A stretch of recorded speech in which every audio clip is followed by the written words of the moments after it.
Hello, good morning, everyone. Good morning and good afternoon, everyone.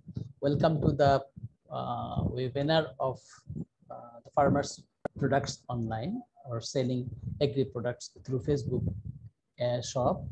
Is today, uh, uh, as you know, that today we have this workshop.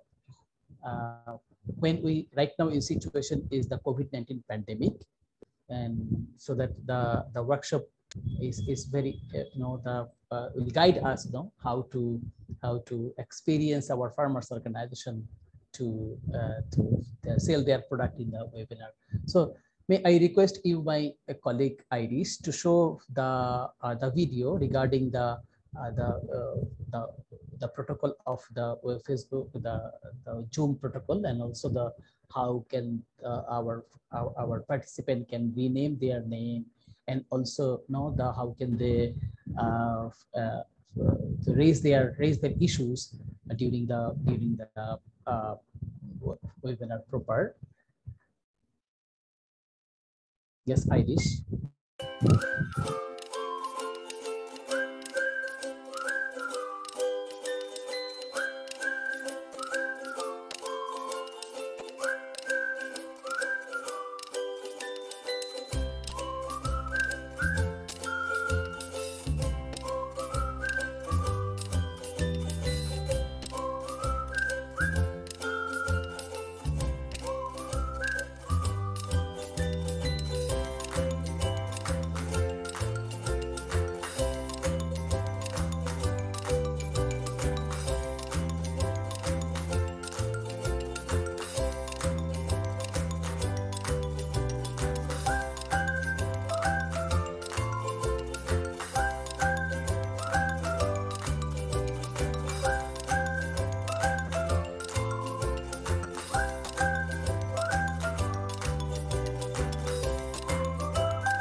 So welcome everyone. Good morning and good afternoon. So as I already mentioned, now today we have a webinar on marketing farmers products online. So uh, already you have seen now that uh, uh, the how to the rename yourself, and how to the raise your question regard during the webinar. So if I go now to the background of this webinar, This really, when the COVID-19 pandemic is broke out, the many of the countries imposed the lockdown and strict the guidance were implemented on the borders, transportation stops, many establishments and business are closed. So many people loses their job also. The once busy world was just put in a halt. So, however, food production cannot be paused. No, the farmers and food producer were not to the front line. They were in the front line in the fight against the pandemic. So they continue to cultivate to make sure the people had food to eat. The farmers carried on their important responsibility of feeding the world.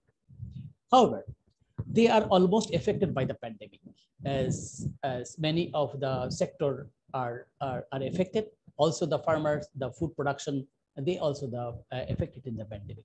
The lockdown results in the closure of the transportation and market. See, during the first month of the pandemic, many producers went to West, was because there were no market. They to sell them to the many they them sell to. The many initiatives by individuals and private groups and NGOs on selling fresh product safeguard online. Eventually, the fruit producer started to navigate online platform to sell their produce. As we know that the many of the that time initiatives are going to to cope this kind of situation. As we continue to battle the the COVID-19 pandemic, and we adapt to the new normal situation, so which includes having to do things virtually or online, and this virtually and online are more the right now is popularized to the even to the consumer and also the producers. One of the most popular platform now online of many years now is Facebook. What started as a social it started was social networking site targeting the young people has evolved to an indispensable the marketing tools by business, government, and all types of organization, primarily because it has gained popularity among the general population with people from every demographic, and the fact that this is the right now the COVID-19 pandemics they still keep the majority of the population in lockdown or isolation. We have seen that still there is the COVID pandemic is going on the many of the countries. However, this does not mean that they are not reachable. The consumers can now be reached virtually, and the marketing can be done without the need to go to the physical marketplace. Various online platforms can be utilized to reach consumers, and smallholder farmers and food producers and agribusiness can take advantage of those to sell their products and possibly even reach a wider market. So in this kind of situation, Asian Farmers Association organized a virtual webinar with the objectives of provide a venue for sharing of good experience and practices of farmer organization or of our cooperative in marketing farmers' products through Facebook or other than online platform, including the challenges, investment, learning and outcomes and recommendations. So, and the next objective is help farmer organization and cooperatives develop and design Facebook shops that will help like farmers' products to buyers and consumers. And thirdly, the provide feedback and recommendation to improve the existing farmer Facebook shop. This is the total objective of this today's webinar. And who is our target participants? See that the farmer organization, the cooperatives, the private initiatives who have used Facebook or the other social media platform in marketing and selling farmers' products. Farmer organization or cooperative who are planning to set up and develop their own Facebook shops. That is our target participant. And also the supply and marketing staff of a farmer organization or cooperative, so that they can see that what is ongoing this our experience and manage and managers and the leaders of the farmer organization or the agri cooperatives, and also shop administrator of Facebook shops and youth leaders, particularly the youth leaders of farmer organization and the agri crops. And this webinar is organized by the consortium, the Asian Farmers Association for Sustainable Rural Development, that means AFA, and the Lavia Campesina, through the Asia Pacific Farmer Program, APFP, which is funded by the International Fund for Agriculture Development, the IFAD. And this webinar will be the language in English, but there is a so for the translation, no, there is, we cannot manage the translation things, but this language will be the English. And for your kind information, this event will be this already the streaming live through the Asia Pacific Farmer Facebook pages. This is the background of this work, its objectives of this kind of things. So now I would like to request Jojo Romeo Abron, for the Cooperative Development Manager of AFA, to place their the opening message of this webinar. Hi Jojo, please come on. Yeah.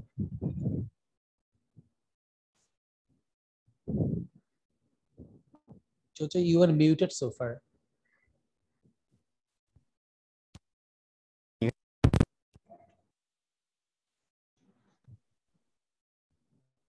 I think there's some problem with my interconnection right now with the internet. Okay, so good afternoon to each one of us. It's a privilege to welcome all of you and give the opening message for this webinar on Facebook Shop, helping our farmers groups to market their products online. I think, as mentioned by Amir earlier, well, there's a lot of restrictions due to travel and lockdowns. In some places, it would be a reason not to link the farmers to the consumers. And it's very important that we'll be able to maximize available online platforms to be able to sell our products. And one of the most common platforms is Facebook. And we understand that while many others are already into the e-commerce platforms, we find that still many farmers organizations and groups are not yet on that stage. So that's why we organize this webinar as presented by Amir, with the objective of providing an avenue for farmers groups and cooperatives, agricultural cooperatives, and a venue to be able to share the best practices, the learnings, the insights on that experience and practices, as well be able to provide recommendations to strengthen this Facebook Shops marketing platform. And so with that, it's very important to be able to hear. We have outlined at least 4 presenters for this afternoon. And in the later part, we'll have some discussions on the recommendations. So without much further ado, I would like to formally welcome all of you for this webinar on marketing farmers products online. Thank you. Back to you, Amir. Thank you, Jojo, for your nice opening message for the webinar, or today's webinar. So as I have seen that the 28 numbers of participants right now with us, so we are expecting more participants to join, and as per our schedule, that should be that will be the start for 2:30 p.m. Manila time. So still we have some times to join the participant, but as there is many of the participants already present here, so we take the opportunity to start this webinar and well. So we already heard the opening message from Jojo. As Jojo said that many of the farmer organizations are already started their online shop for selling their products. There is a very good example in front of our in our hand, so that right now the time is to the experience sharing session for the farmer organization.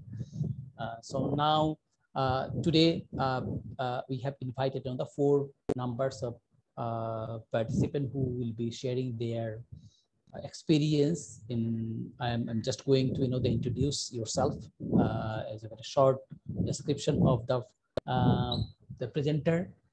First is Eric Ladrela, works as a monitoring and evaluation officer of campaign in Philippines. He is a graduate of computer technology and is a skilled web developer. Eric is also a millennial son of a farmer. So, and then the next is Chintanapon Kyovichit, Noi. We call Noi because of Noi is very popular name to us. Noi worked for the Lao Farmer Network in Lao, Secretariat as a team assistant. Lao was established in 2014. It has more than 5,000 farmers across 14 provinces of Laos. Lao Farmer Networks focus on producing quality products with environmentally friendly and sustainable practice to improve the well-being of all members of the farming families. And our third speaker is Eleni Eugenia. Eleni Eugenia is an Indonesian woman farmers and family farmers. She has worked with WAMTI since August 2019. She is the initiator and oversees the business development of Planet Puna 1. She is also in charge of the collective marketing initiatives. And our fourth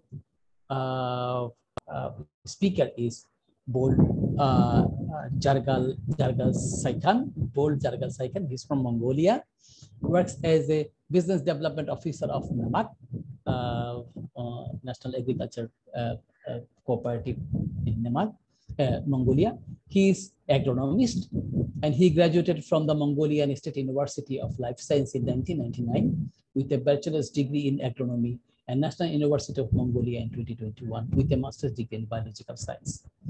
He is also skilled in development website. After graduating from the university, he studied coordinating language and worked for a local IT company involved in e-commerce for 4 years. And and the final speaker is Aison Garcia and Disti Carolino, founded of Vezi of the Good Food. Will share their experience. This is a private company. Their experience in selling farmers' products via the social enterprise amidst the pandemic. Wages for Good is a social enterprise based in the Philippines that believe in fair prices for farmers, sustainable works for Nanayanas and Tapayas, decent pay for riders, and fresh fruit and vegetables developed to you the affordable prices. So all of the experience, the speakers will display or will share their experience, the important experience regarding the Facebook marketing.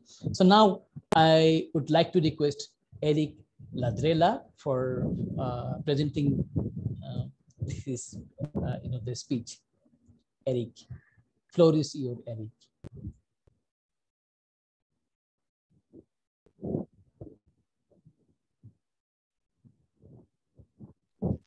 Amir, I think he was dropped out of the call. Okay. So can I ask the second one right now, and then Eric is here. I think Eric is facing problem with internet, so we have to manage this kind of things because of internet is we cannot see that Eric is not in here. So may I request to the Chintanapon Noi to present her presentation, important experience to us to show. Hi Noi, this is your floor. Please take it. Hello. Good afternoon, everyone.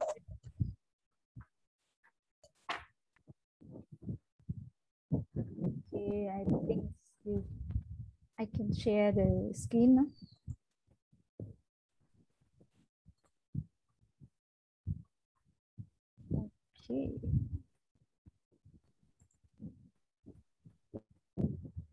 the internet is maybe slow. Okay, good afternoon, everyone.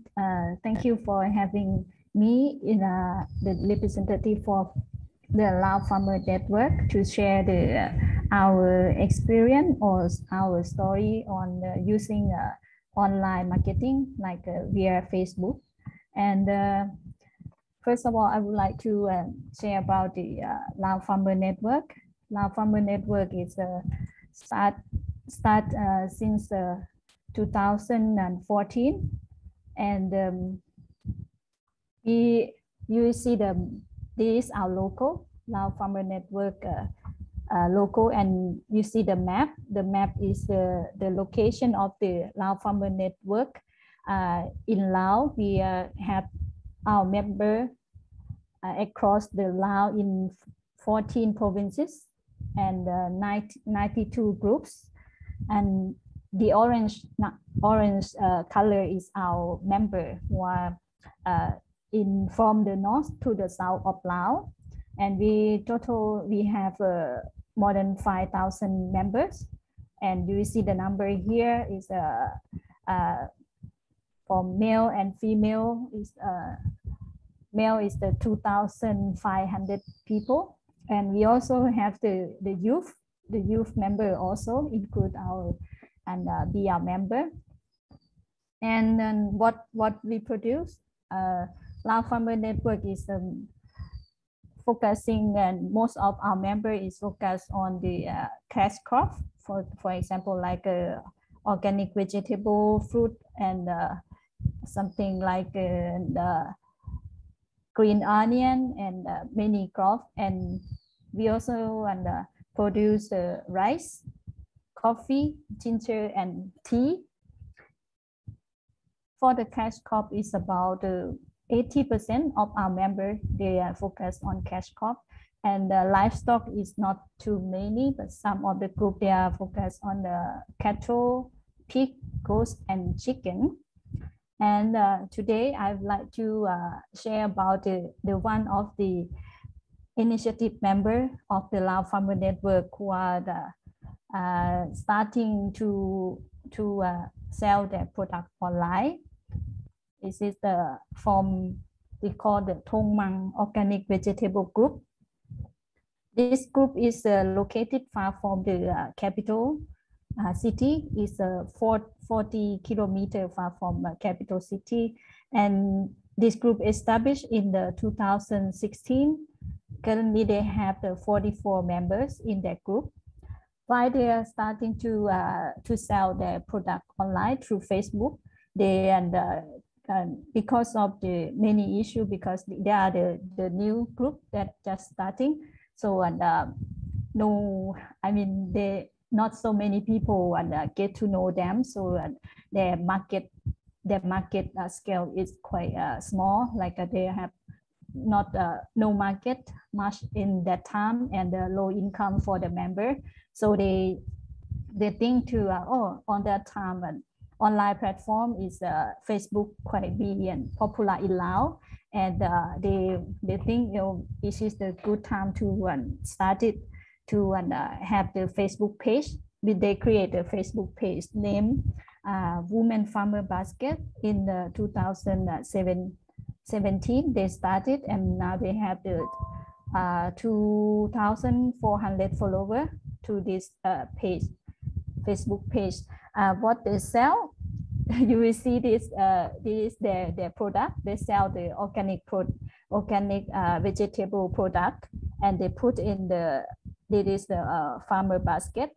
They put all of this is the product they produce. They raise the chicken. They have the egg, and they put in the farmer basket also. And all of the kind of food, kind of vegetable here is from our their farm. And the farmer basket product, this is the I show you here is they have the more than maybe 60 kind of vegetable in their group. They plant in their area, and this one they sell online. They make a this one allow farmer network. We have the staff to help them to create the layout of the and make a layout and leaflet like this to post in the Facebook group, and this will show that the name of what kind of the vegetable that they have on the time, and the customer can choose which one they want to put in the basket. For example, like this week, for one basket, it will include five kind of seasonal organic vegetable. Something like this time they have the morning glory, grow, and they put in a basket also. And also they include two kind of fruit from their farm also. And the price is around $8 per basket here. And they will sell online. They post it on their Facebook page, and before, like ahead of that, and then the customer will come and they will comment on there, and what kind of the fruit or the vegetable they want to order, and they put the kind in there. And after that, the admin will go to the page and look at the order, and then they will collect or harvest their product and to prepare to put in the basket and send the delivery to a customer. They will sell 2 times per week, and delivery to directly to the customer who are ordered from the group. Most of the member is the women and youth, because of the first initiative and activity, because we want the youth and women to participate in this activity to increase their income to the group. So this activity will be active by the women group in the Thong Mang. And for the I would not say many detail on how to create a group or whatever, and I think most of you maybe know, but if you have any question after this, you can ask me. So to save the time, I will go through the impact of the Facebook page when they create the Facebook page and from the Thong Mang group.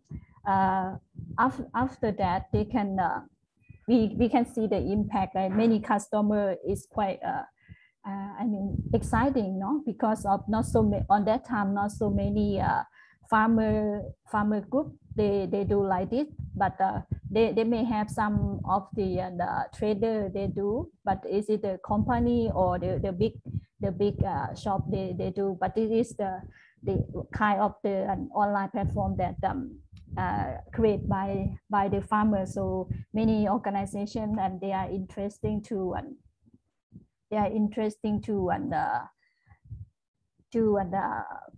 to buy from the farmers, because of they quite believe that it is the true organic from the farmer, because they sell directly from a farmer to the customer. And after that, they can when they get the mass order, they can expand their production, like they can expand the new shade house to increase their production. And like now, I think they have more than around 100 shade house to, and from the beginning is quite a small amount of the shade house they built, and now and more I mean more demand from the public is they should increase the production to serve the demand. And they can expand the group member, like now and before is a Thong Mang organic vegetable. It's just they are just a group, but now they can get more income. They have more member, and now they become the cooperative. Now they can set up the cooperative in 2020, and it is a good time for them also, because of they can set up their organic vegetable and market in front of the big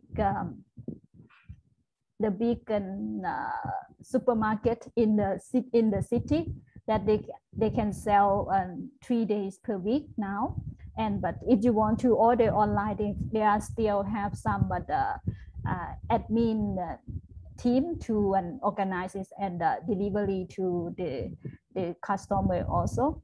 And it can increase the income average. I have asked them, they said they can increase it into $500 per month per house, per farmers, no, per household. And from this to show off their work, their product through the Facebook page, they can have the partnership with the private company, such as I put in here, like the first they have the contract with the Myeong Lao food company, that they want to order the green onion from them 100 kilo per day. They can sell to the company. And even now they can create more network through the NGO office. They can sell online to them, and some of the like the noodle shop, they order the vegetable from this group also in Vientiane City. And the big company, you will know, the CP company, they quite install many face mask in Laos, and they sell like the set of the hot pot, and they order the vegetable from the Thong Mang group to sell in their shop.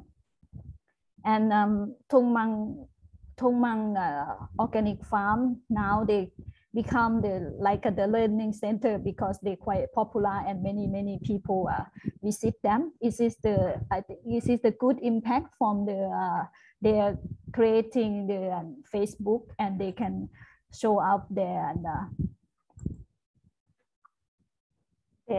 success. And what we kept learn from this is the online marketing is need the trust from the customer and also the producer. Between them, because of you can show the beautiful picture in your page, but when you deliver to the customer, your product is something like a destroy or rotten, something like this. It is not good. So it is a good thing, like online marketing is need trust between the producer and the customer. And selling product online is the quite neat organizing system.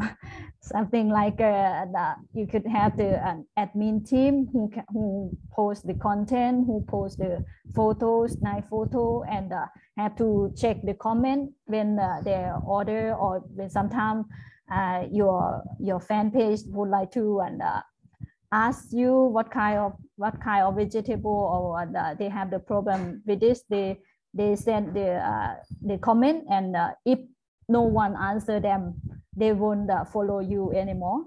So this is the good thing that you have to think about, is like if you serve them take care of them, they will come to you every time, and they will buy from you every time also. So and then it's like the packaging, and the packaging is also have some challenges for our farmer also, because of the vegetable is a short life good. Also packaging and delivery is quite, we have something to many to taking care, and quite be difficult also to deliver to the customer. And I think the deliver product to customer is quite a big issue for farmer, because of on that time, from the first they create the page and they deliver by themselves, and sometimes the customer and the order is too far. It's too far for them to go because of the Thong Mang group there, and they stay quite far from the city when they order, and when someone order, so that's why, and they cannot delivery on time. So they set up the schedule like okay, we will deliver the product farmer basket 2 times per week, like Wednesday and Sunday, and customer have to pre-order in the page, and farmer will go, and in the group will go to the farm and harvest it before they deliver the product in the morning, but they harvest in the evening and prepare it before, and then on that time, and delivery and company did not set up, not so many company in Vientiane also, so and farmer have to work by themselves. So but now, and it is quite more easier for them also to, because of many company delivery company, they are open the new service, and farmer can they can maybe hire the company to deliver the product to the customer instead of them, something like this. And WhatsApp, this is quite an easy way to communicate with customer, because of the in the brochure we have the number of WhatsApp of the group, and some customer they like to direct DM, like a direct message to the one who are taking care of the page and Facebook page to oh, I want to order this, and do you have, or something like it, or they want some more order, they will direct contact to the group by the WhatsApp group. So at WhatsApp, when you create the page, you can put the number of the you have a 1 minute time now. Oh, okay.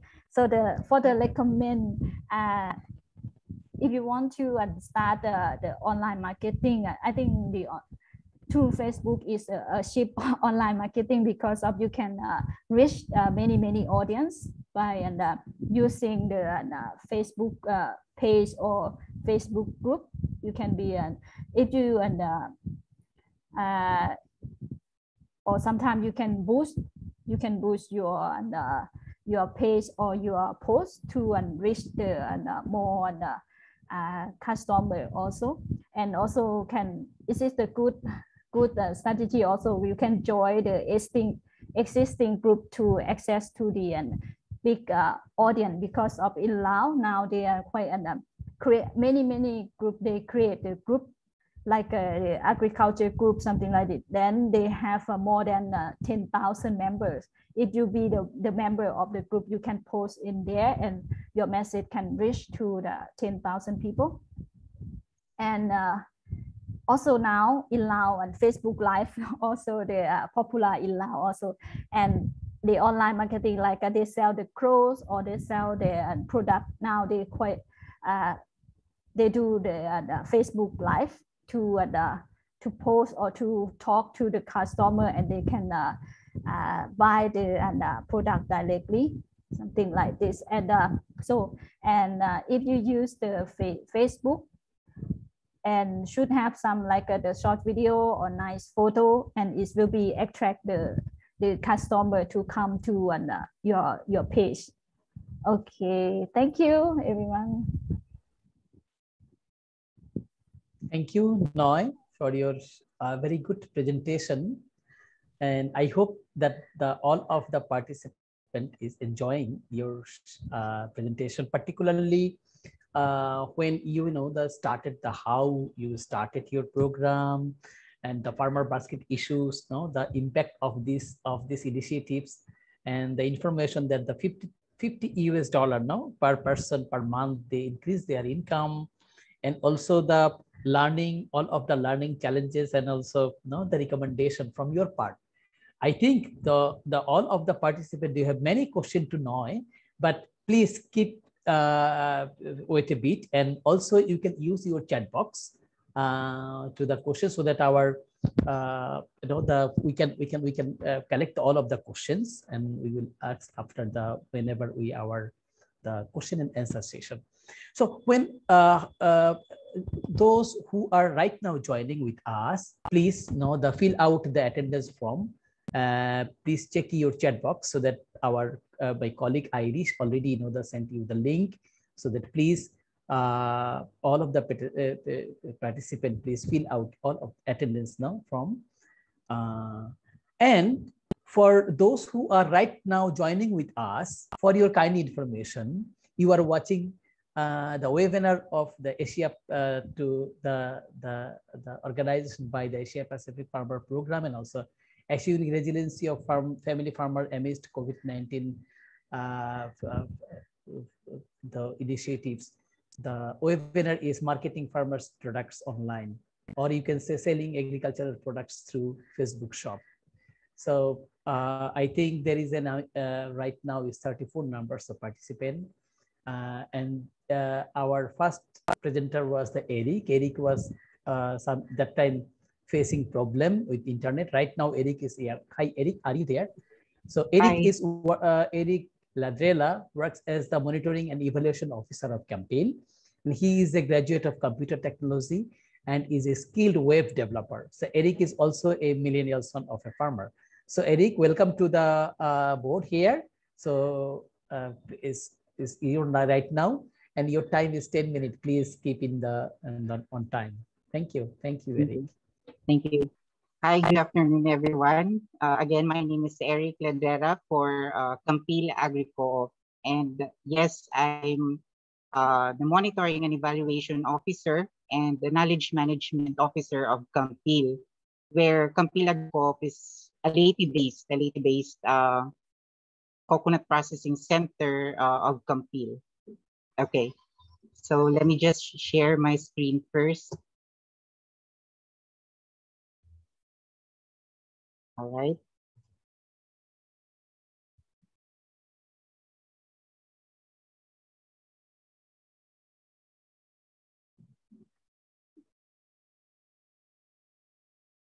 Okay, so this is our presentation, Campil Agrico. Okay. Campil stands for Kalipunan ng mga maliliit na magniniyog ng Pilipinas, or in English, it is National Federation of Small Coconut Farmers in the Philippines. Campil Agrico is an enterprise on integrated coconut processing of small coconut farmers and farm workers working together to attain better economic conditions for its members, their families, and communities.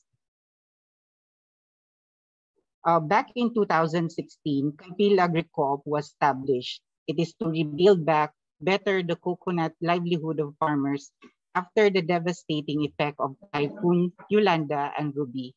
It was formed by small coconut farmers and farm workers here in Leyte and engaged in agriculture value chain by establishing a coconut integrated processing center producing food products such as desiccated coconut and cocoa vinegar, and non-food products such as cocoa twine, hanks, cocoa poles, coir, planters, and bioorganic and cocoa peat fertilizer.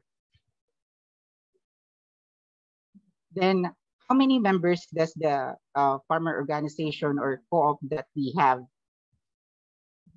We're happy to say that from 173, we went up to 323 total members as of today.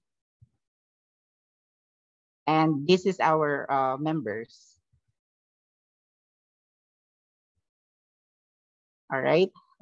From these farmers, they produce a product, a quality products, and we're able to sell it with different platforms where we can make sales. Okay. And we already have created the Facebook page, and this is our page, Campil Agrico. The username is Campil Agrico Official. Okay, and we were able to set up a shop for our page, and you can see here our products with a price in Philippine peso. Okay, we were able to reach 459 total likes and 472 total follows. All right. How and when the shop established? Campil Agricole page created on September 6, 2018. It was a product, or it was created due to the program or initiative of the government here, which is Rural Impact Sourcing, Technical Training, a Leyte Academic Center. This training's mission focused on empowering the local talent with ICT-based knowledge and skills that will enable them to become digital workers and entrepreneurs. It was participated by Sir Roy Ribo and Ma'am Jelly Monte de Ramos. And these our products. Okay, we have Cocoa Soft Vinegar, Cocoa Peat, and Cocoa Choir Pole. We also have Cocoa Choir hangs and plant liners. All right. We are also happy to present the sales that we had for this year from March. All right. We're able to reach 1,490.69 total sales in dollars, and we're able to sold 2,774 quantity of products. Okay. Other impact indicators: partnership established, 11 coconut farm cluster established in 2020, 7 commercial partnership agreements signed, and 2020 created 54 jobs for rural women and men. How about on pricing? Are the farmer happy with the price? In coconut, where major products are highly dependent on the price of world market, which is crude coconut oil, the farmers will always be at the losing end. With the introduction of coconut value adding and whole nut buying, farmers are happy with the buying strategy of Campil on 1 or 2 notch per kilogram higher than the farm gate price. Then how is the delivery and payment done? As of now, we are currently have cash basis upon delivery or pickup from the processing facility. Okay. On constraints in distribution, due to the pandemic and inter-island travel hampers the flow of goods to major market in big cities, travel restrictions, and availability of inter-island commuter vehicles, which are inexpensive. Okay. Our recommendation for those farmer organization or agri-co-ops that are planning to start an FB shop, before anything else, first we have to know our volume market very well. Let's not stick to only one volume buyer unless they are your main investor. In coconut, where pricing is very volatile, there should be a diversified product line, and one should be able to maneuver production plan based on the projected higher value of cocoa product in the market. Let's make sure to place your inventory stocks and lead time to produce an order. Here, we should study carefully and execute a production and inventory plan. Network with other producers for possible consolidation of supply. Okay, that's the end of the presentation. But in addition to the discussion, some of our key learnings and challenges, same as Laos, yes, we should be post or include photos that are appealing to see. Let's focus on video marketing. Here in the Philippines, it is kindly effective, or the marketing um, post of a product is more effective when we create a video as well, not just a photo.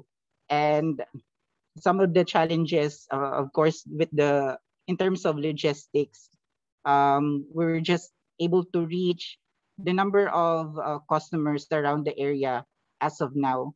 But we are still trying to make partnership with other logistics so that we can reach expansion or export of products. With Allow, here in the Philippines, Messenger by Facebook is now the most convenient communication application that we use. All right. So I guess that's it. Thank you. Thank you, Eric, for your nice presentation and information. We have seen, no, the one commodity-based livelihood, like he said that the coconut livelihood. So how the coconut farmers they created the cluster and also the one Facebook group for selling their products. So can I request Eric share your presentation so that I can invite the next one. So before inviting the Lenny, I just wanted to remind all of our, the participant that you are watching the marketing farmers products online, the selling agricultural products through Facebook shop. And this webinar is organized by the Consortium of Asian Farmers Association for Sustainable Rural Development, AFA, and La Via Campesina through the Asia Pacific Farmer Program, APFP, and also assuring resiliency of family farmers amidst COVID-19 project ARISE, which is funded by the International Fund for Agricultural Development, IFAD. And the language is in the English. And for your kind information, that this event will be this event is streaming, the live streaming through Asia Pacific Farmer Forum Facebook page. So now I would like to request Lenny Eugenia. Lenny Eugenia is Indonesian woman farmers and family farmers. She has worked with WAMTI since August 2019, and she is the initiator and oversees the business development of Planet One. She is also in charge of collective marketing initiatives. Welcome, Lenny. Floor is now to you. Yes, Lenny. Okay, thank you, Amir. Hello, everyone. Can you see my presentation? Yes, yes. Already? Okay. Okay, good afternoon. First of all, I would like to thank to the organizer, AFA and LTC, that has been invited me, and I'm glad to be here together with all the participants. So this is, if you look into our Facebook page, so this is the profile picture that you will be seeing.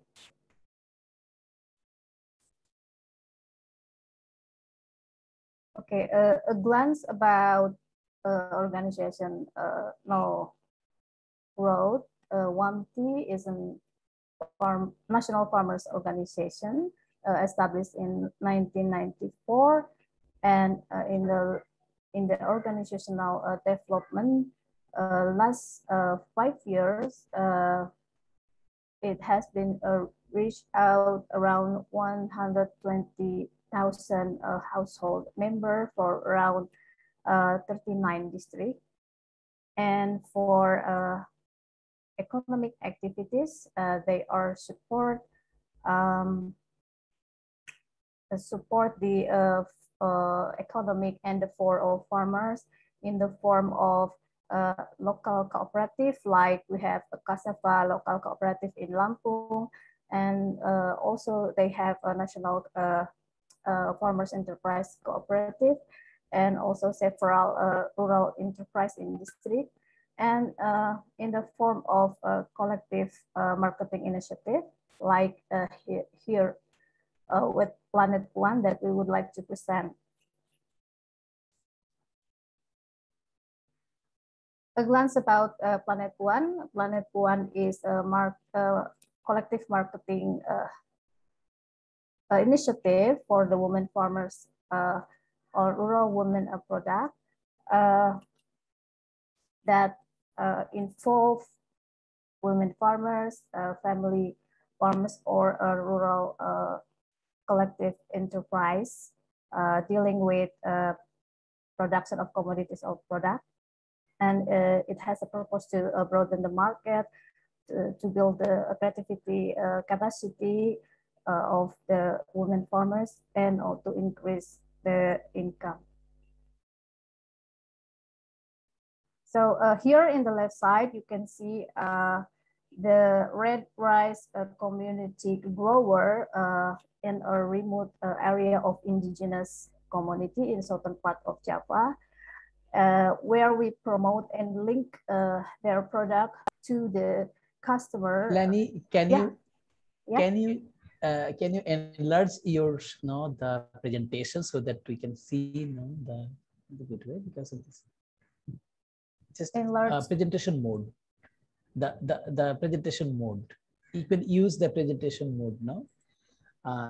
If you see the button at the bottom of the line, there is a presentation mode sign. You can click there so that you get the. Sorry. Where should I?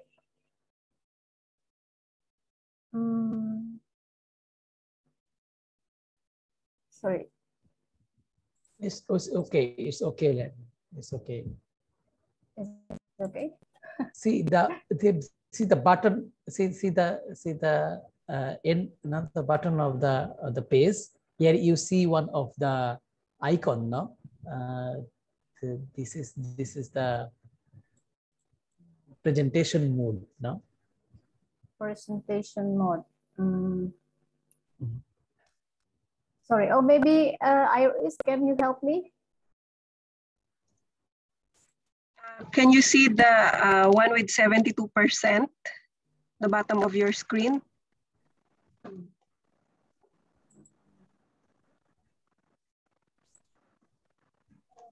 So you can use that, or the button beside it, the one that look like square. Sorry, maybe Iris can help me to show the presentation, maybe. Yeah, okay.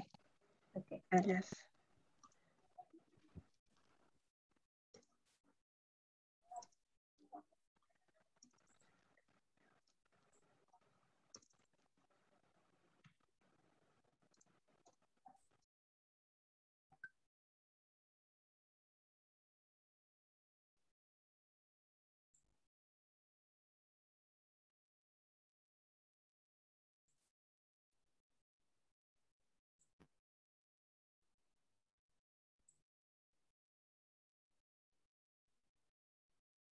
Sorry, is it like this? Oh, okay. Yes, Lani. Yes. Okay. Yes. Okay. Okay. All right. Please continue. Sorry for this. All right.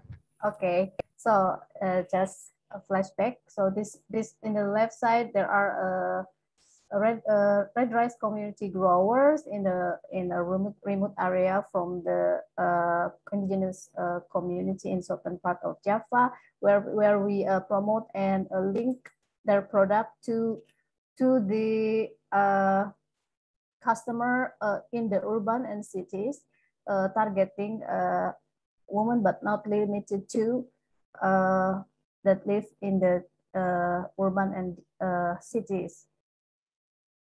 So that is the way we work. So next.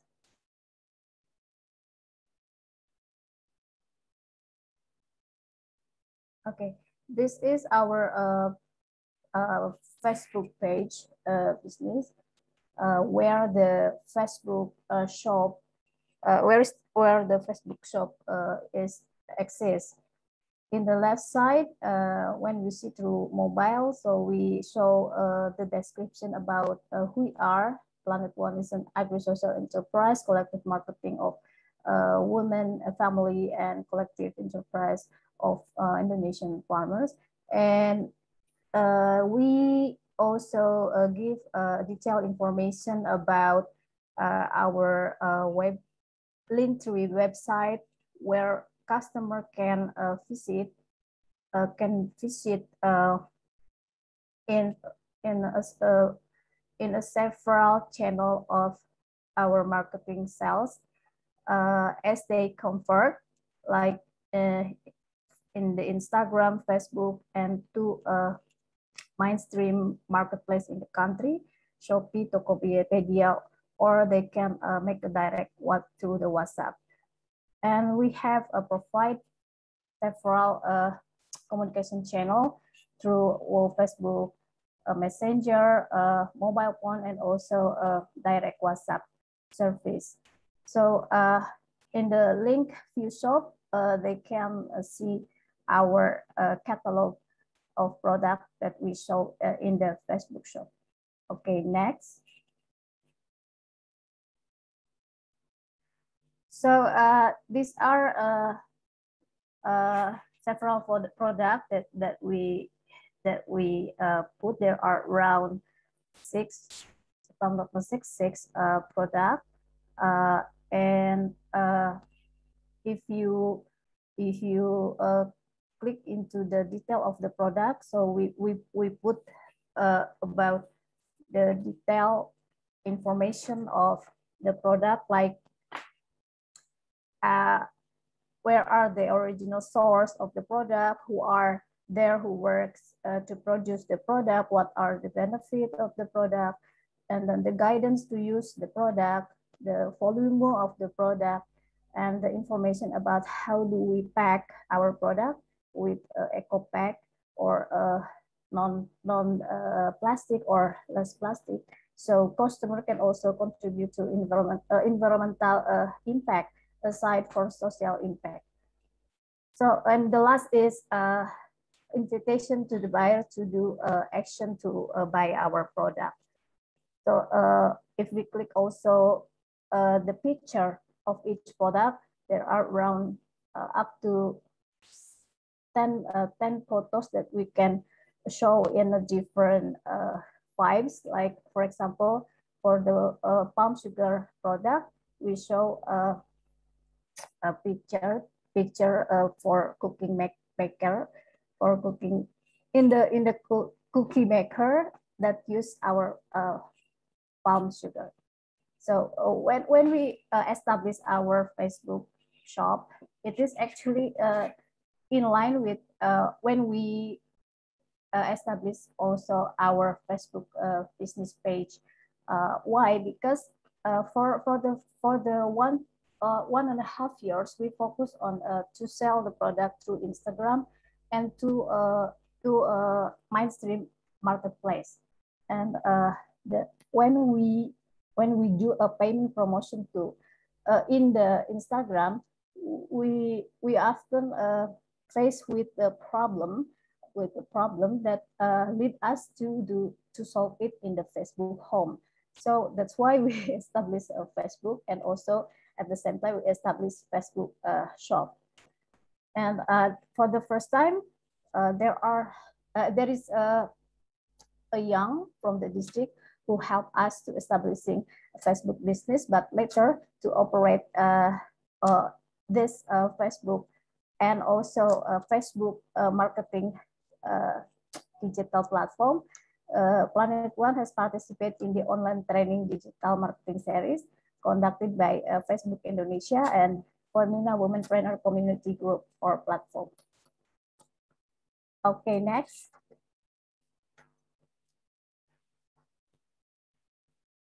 So these are the example of the process when we do a Facebook payment promotion, and this one this one an example that we got feedback from customer. She said, I seen it through Facebook. So what is the benefit of this product? So that's the way we communicate with the customer. And then we follow up with the process of delivery with logistic company. So, and we have around nine local logistic partners and 2 instant or same day like Gojek and Grab, 2 instant transportation system. Okay, next. So as I said before, the Facebook shop for Planet One is still in the development phase. So then, and the sales that created is still also mixed by offline and online marketing platform. So it's not only Facebook, but we have also another marketing channel. So it's when we count all the sales, so it's coming from a diverse marketing channel. And Planet One itself has been 2 years established as bootstrap. So I think we need like three more years to come. We need to scale up the enterprise. And our concern particular investment is to invest in the human resource on digital marketing or branding and equipment to continuing the operation. And the partnership that established is from Facebook shop. It's just new, so we haven't got the partnership, but we do from another way from local customer endorsement. We cooperate with the employee cooperative of the one of oil and gas group company in the country. Okay, next.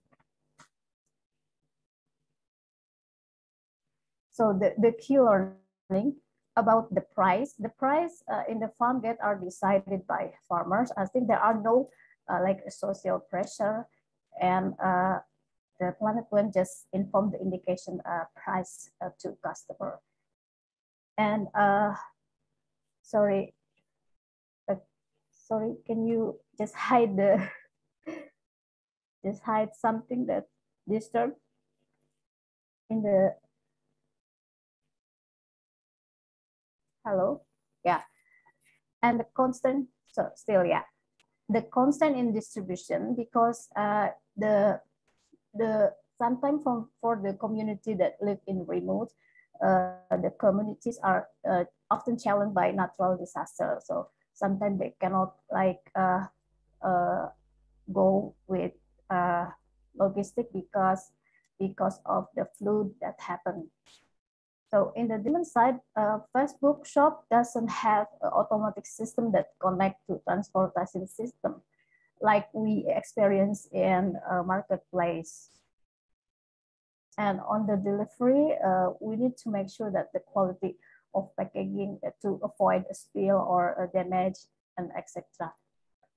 And for the payment, the same as above, the Facebook shop doesn't have automatic system on payment. So we need to provide or assist our own payment system by do communication with the customer.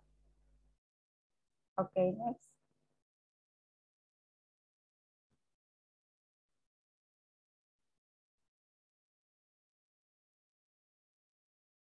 So what are our recommendations for the FOs who are wanting to start an FB shop? I think first is just do it. It is very interesting, and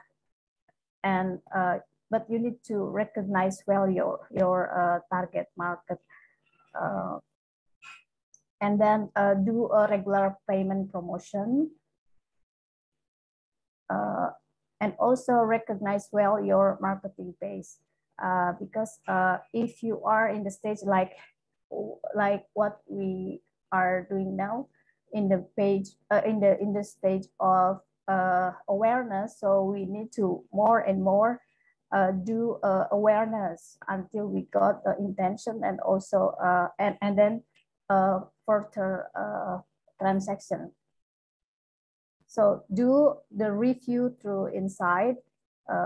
If you do a payment promotion, then you can learn about your customer behavior, their age, their location, when they see your advertisement, for example, through the Insight. So you can like improve your promotion for the next.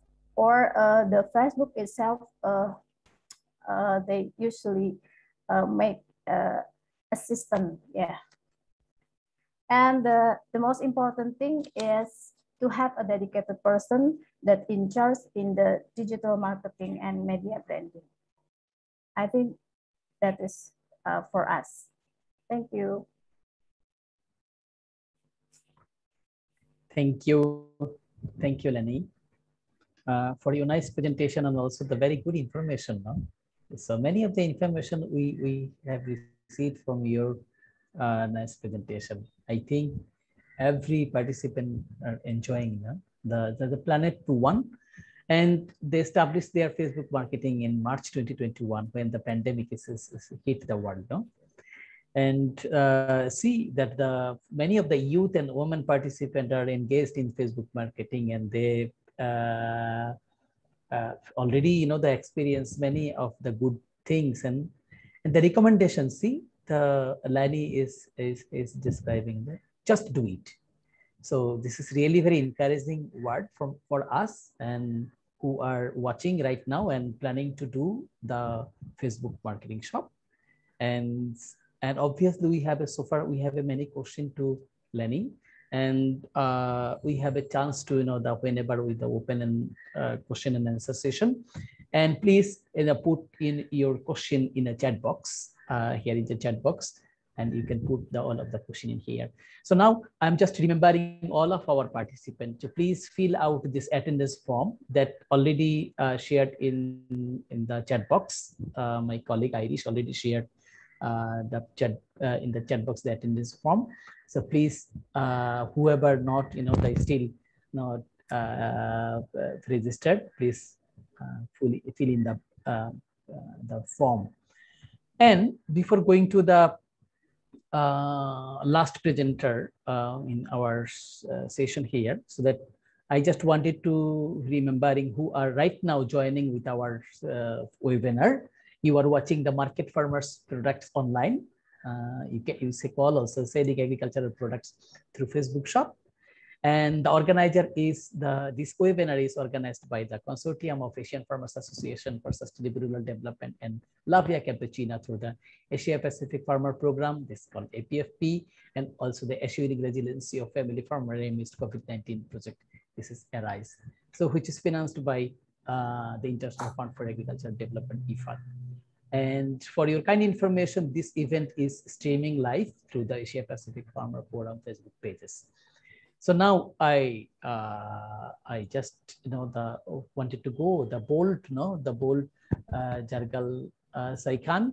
So he's from Mongolia. Is a business development officer of NAMAC. He is an agronomist, and he graduated from the Mongolian State University of Life Science in 1999, and with a bachelor degree in agronomy and National University of Mongolia in 2001, with a master's degree in biological science. He is also a skill development website. After graduating from the university, he self-studied the coding language and worked for a local IT company, so involved in a e-commerce for 4 years. So Bold, the floor is your right now. So please go through. Thank you, Bold. Thank you, Amir. Good afternoon, everyone. My name is Paul. I am working now in NAMAC. And we have heard some of the noise in your part. So can you please check this one?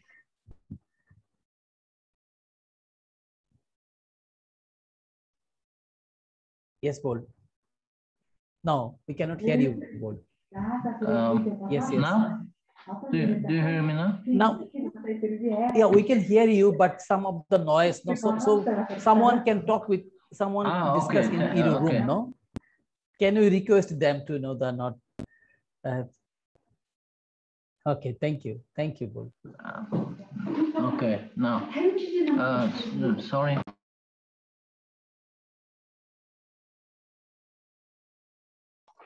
Okay, I'm sorry for that.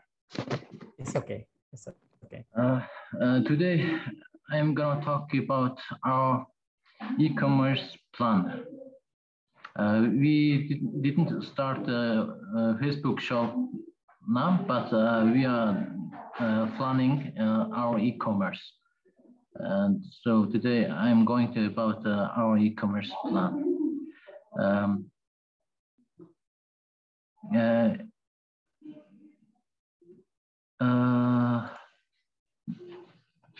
Can someone share my screen? Hello? Irish, can you help Paul to share Paul presentation? Irish.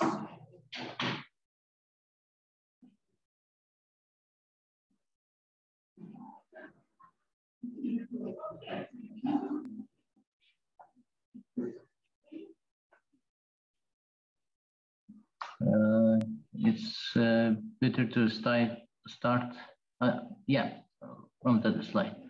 Thank you. In 2019, NAMA came up with the idea to market a product of cooperatives under the name of AgriCoop. Now AgriCoop is now the brand of the all products from cooperatives. And in August, in this year, the online shopping site started namak.coop and /shop. It's now starting, but it's in trial basis. And we started our Facebook shop and connected this website and Facebook shop. Currently, we are working on trial basis. So we have not all the product, we just a few product presenting. And one of my concern is that we are starting our e-commerce. Facebook shop is one of the e-commerce plan. So we're starting Facebook shop, e-commerce website, and also we have our digital marketing plan. And we need to start our search engine optimization. It's for a website and also social media marketing. It's Facebook, YouTube, and other digital marketing platform. And of course, content marketing is one of the essential issues, also email marketing. Next slide, please. Next one. Thank you. There's three most important thing in e-commerce is delivery and payment and digital marketing. So I'm going to talk about the delivery now.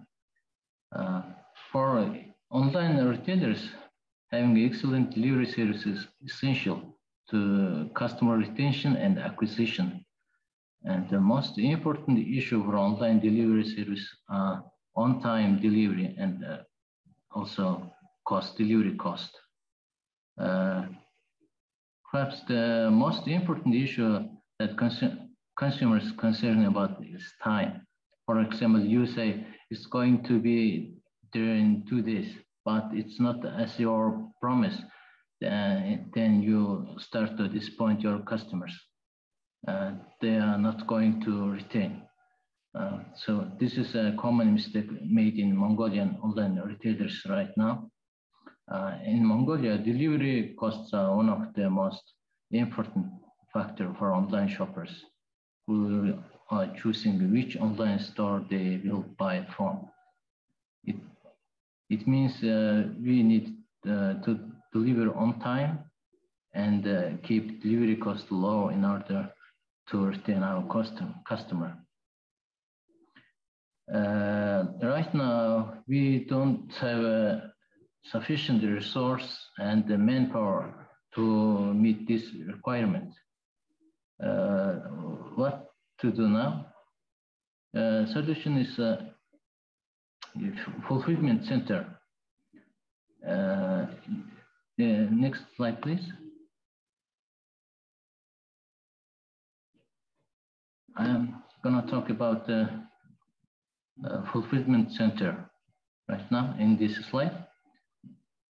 E-commerce business inventory stored in a 3PL it's a third-party logistics center, fulfillment center also, in preparation for fulfilling customer orders. In this picture, you can see that your products from farmers or cooperatives shipped to your fulfillment center, and there you can rent a space for this warehouse. Your store's inventory is synced with this inventory at your fulfillment partner, and after that, customer visit your website and they place order and pays for these orders. And after that, fulfillment center will prepare product, pick and pack and ships to this order to the customer. It's this picture explains about how fulfillment centers work. So in Mongolia, there's some, I think it's 5 or 6 fulfillment center company working. We going to work one of them. Next slide, please. This is pickpack.mn. Thanks for this fulfillment center service, we don't need to deliver our product to customer. We just need to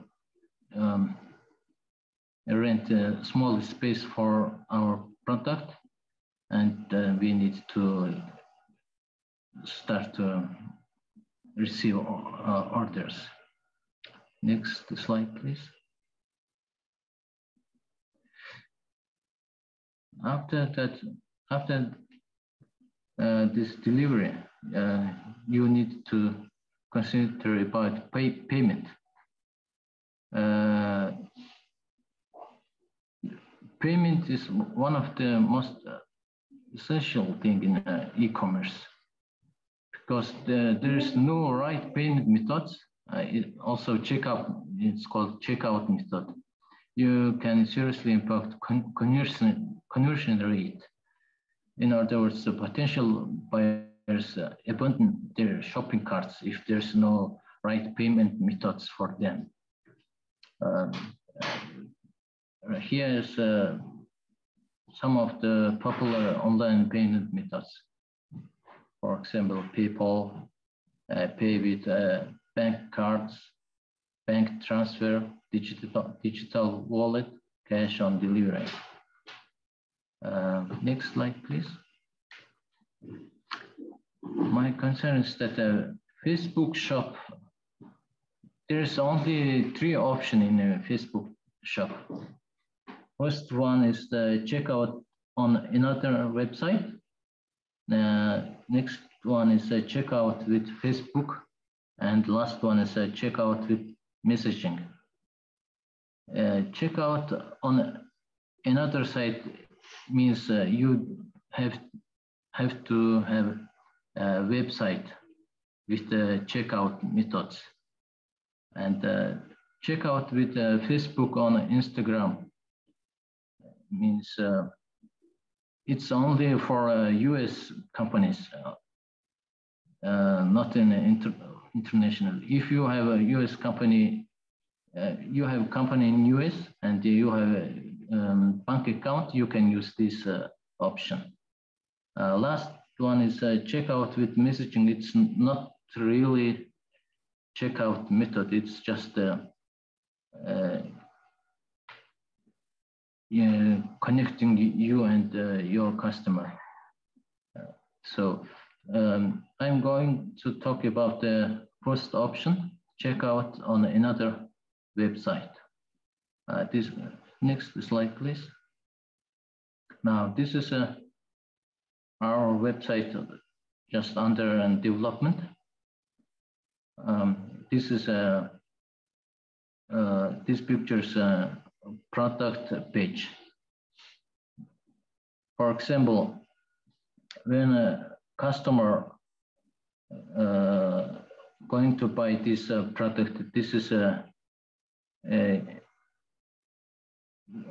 honey bee, and they need to first visit to Facebook shop, and after that they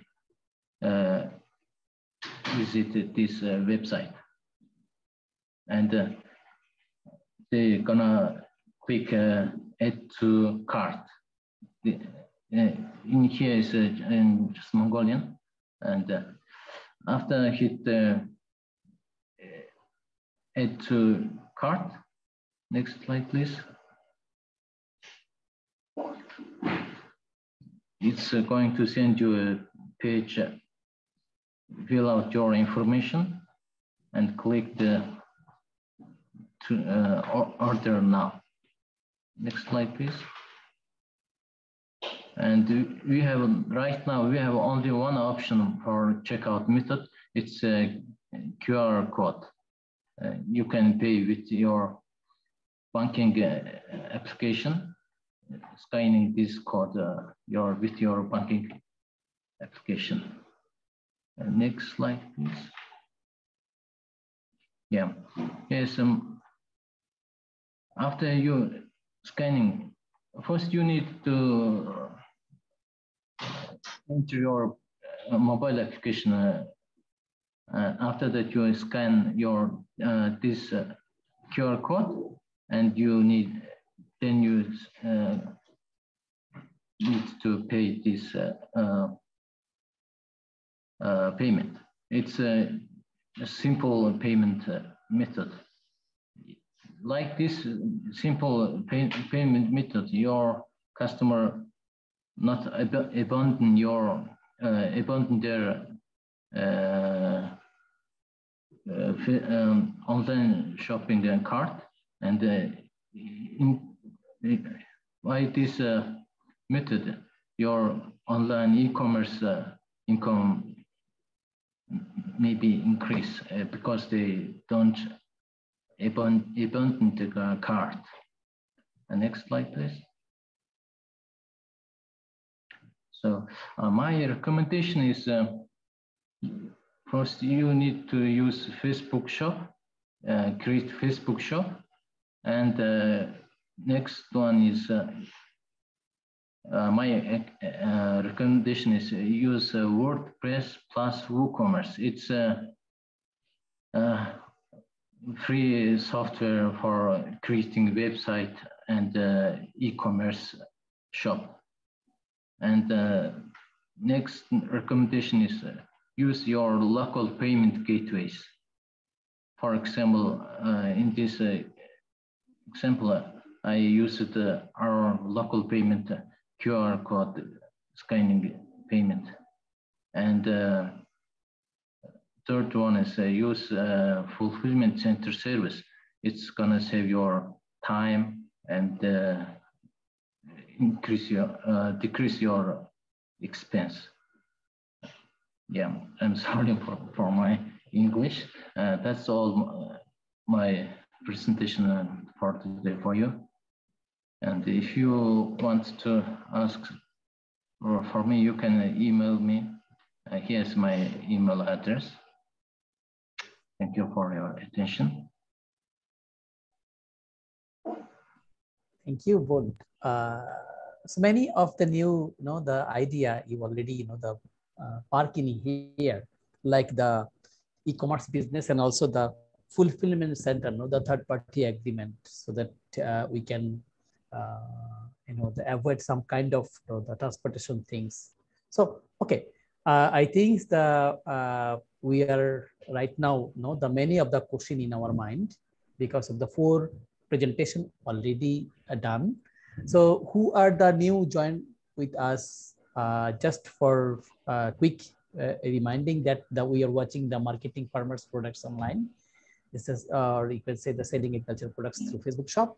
And this webinar is organized by consortium of AFA and La Via Campesina through the APFP and ARISE project. And this project, this event is live streaming with the Facebook page, the Asia Pacific Farmer Facebook page. And now I would like to request for the open forum. And this open forum, this is the question and answer session.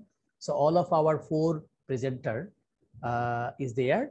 So I would like to request all of the participants to ask your question through chat box, or you can raise your hand.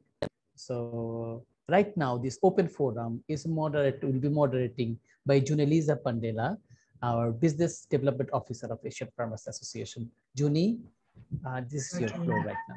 Okay, thank you, Amir. Their presentations are really very informative, helpful, and a great encouragement to our farmer organizations to set up their own Facebook shop. So again, good afternoon, everyone. I am Juni of AFA, and I will be your moderator for our Q&A and open forum with our with our 4 speakers. So we will be entertaining 3 to 5 questions from the participants. So kindly raise your hand or type your questions in the chat box and indicate to whom are you referring your questions. So it can be Noy of LFN, Eric of Campil, Lani of Wampi, and Bold of Namak.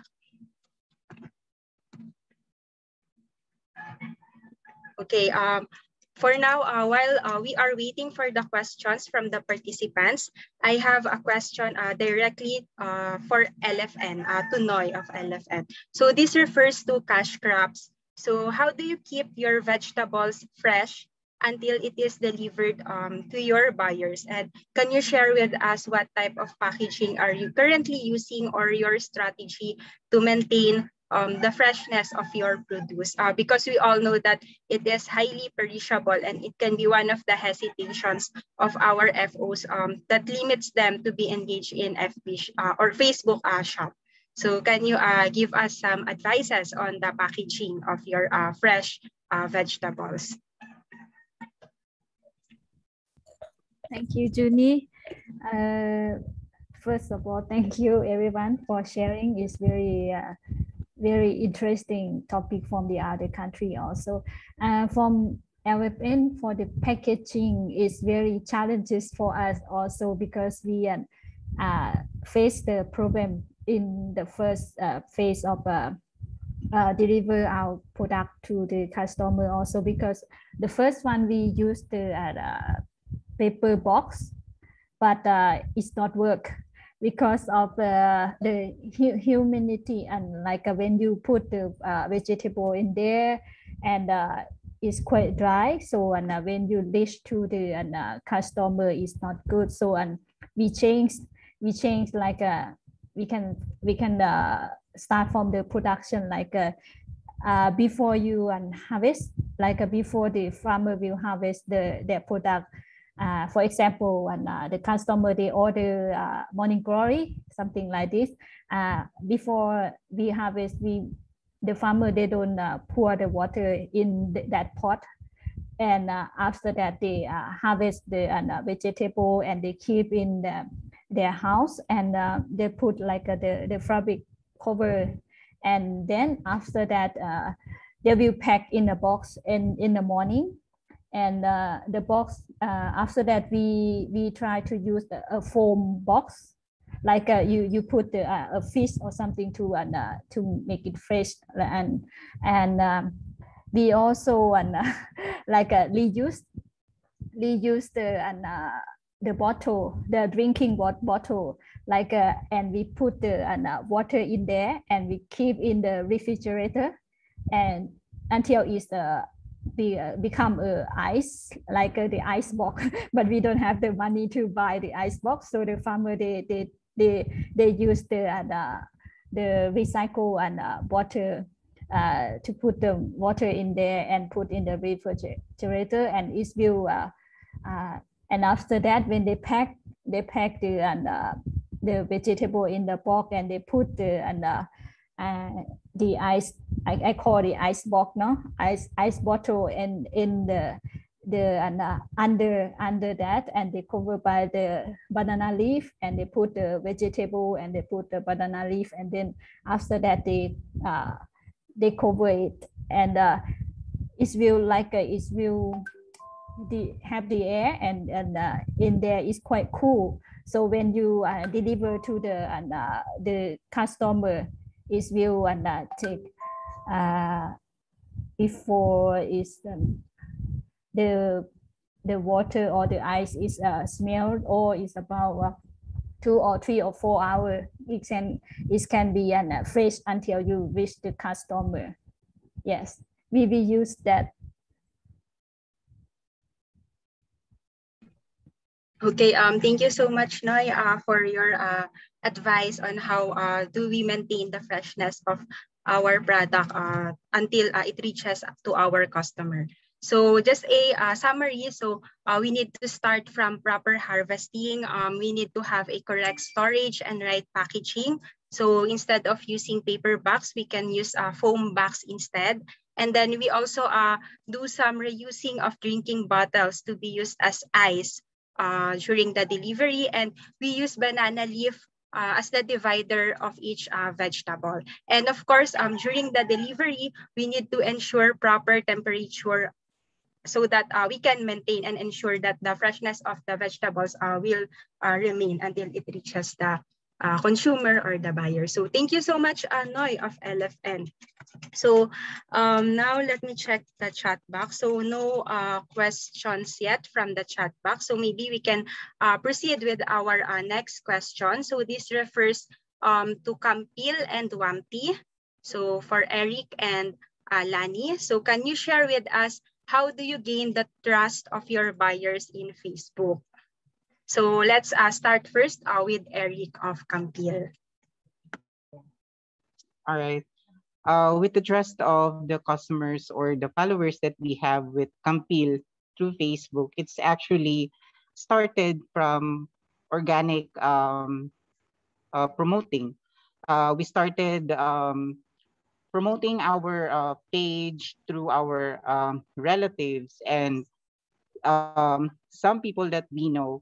And from there, since they already have or they tried the product from our organization or from the AgriCoop itself, just the word of mouth, they started to introduce our product with other customers or potential buyers. Yes, they boost page. We also use boosting page so that we were able to reach other customers or potential customers within the area, or with we were able to reach a wider audience. Yeah, that's for Campil.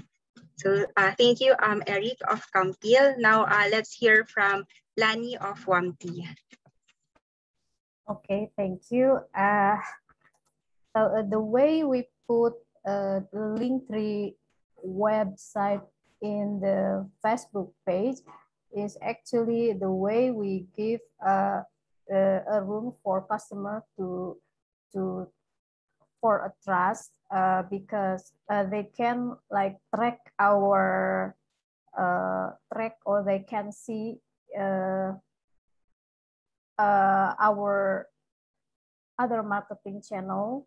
Like for example, if they want to convince that our account is a legal account, not a fake account, so they can like see our Instagram story, and also there are rooms in Instagram that we can put a kind of testimony from the customer, and also they can track our transaction through marketplace, because in the marketplace there are a system where customer can give stars, like they satisfied with 4-star or 5-star, or also to give their testimony in the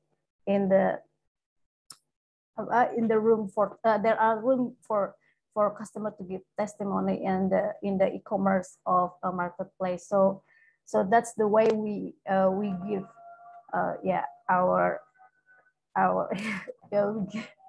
Yes. yes, thank you. Okay, so thank you so much, Lani of WAMP and Campil, Eric of Campil. So just a summary. So for Campil, they started promoting their page through their relatives. Then they also have word of mouth and boosting page to reach more customers within and outside their area. While for WAMP, they also include other website of the FO or the other marketplace that they have, such as Instagram, and then it is really important for them to have reviews and feedback from their customers.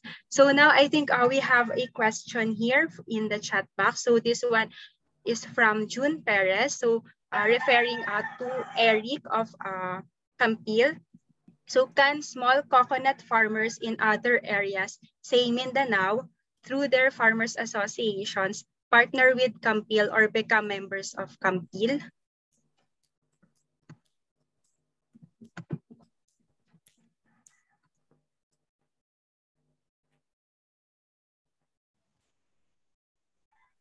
Yes, that is possible. Okay.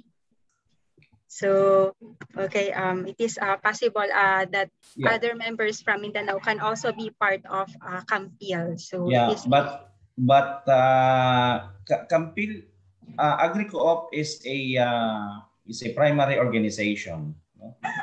And our federation is Campil. So those in Mindanao, I would strongly suggest that they develop their own commodity, form their own cooperative also. And perhaps later on we could join forces in terms of the commodity on coconut. But we can help them in the formation of their cooperatives and linking their commodities with other commodities, not only in Mindanao, also in Luzon. Thank you so much, Roy of Campil, for answering June Perez's question. So it is possible, and Campil is also willing to help their organization to be part of your organization. So now, still no other question from the chat box. So my next question is to Namak. So earlier, you have mentioned the different payment method. So this can be in through card, bank transfer, digital wallet, or cash on deliveries. So which of these payment method do you think is the most recommended and effective rather to the buyers in order for them to continue their purchase?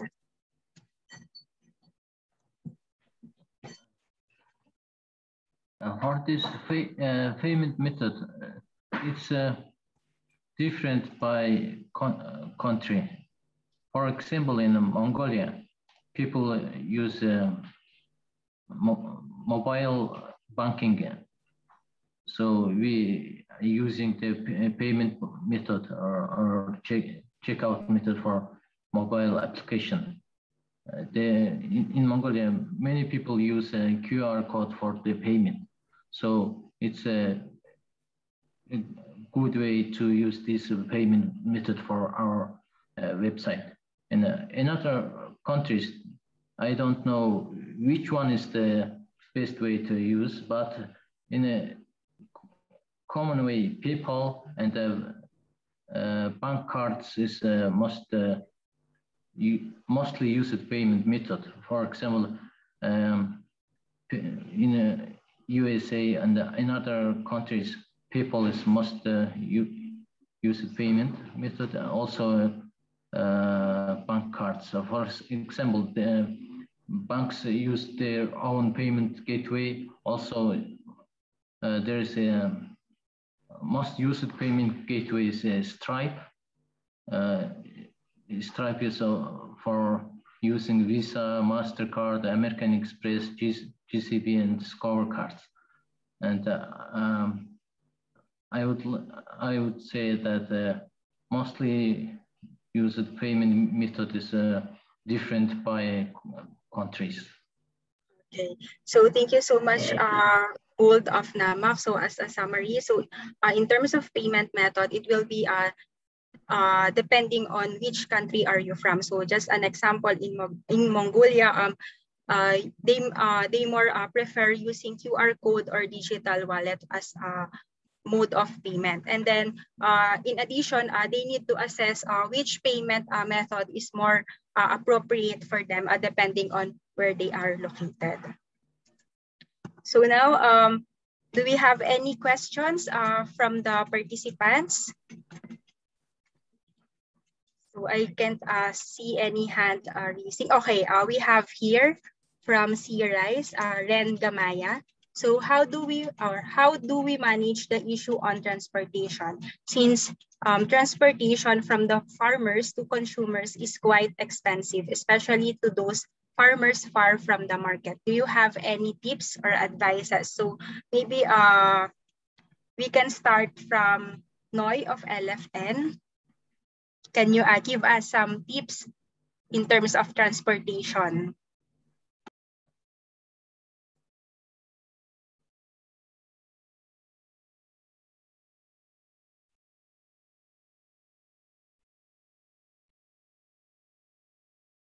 I think you are muted if you are speaking. Okay. Hello. Okay, we can hear you now.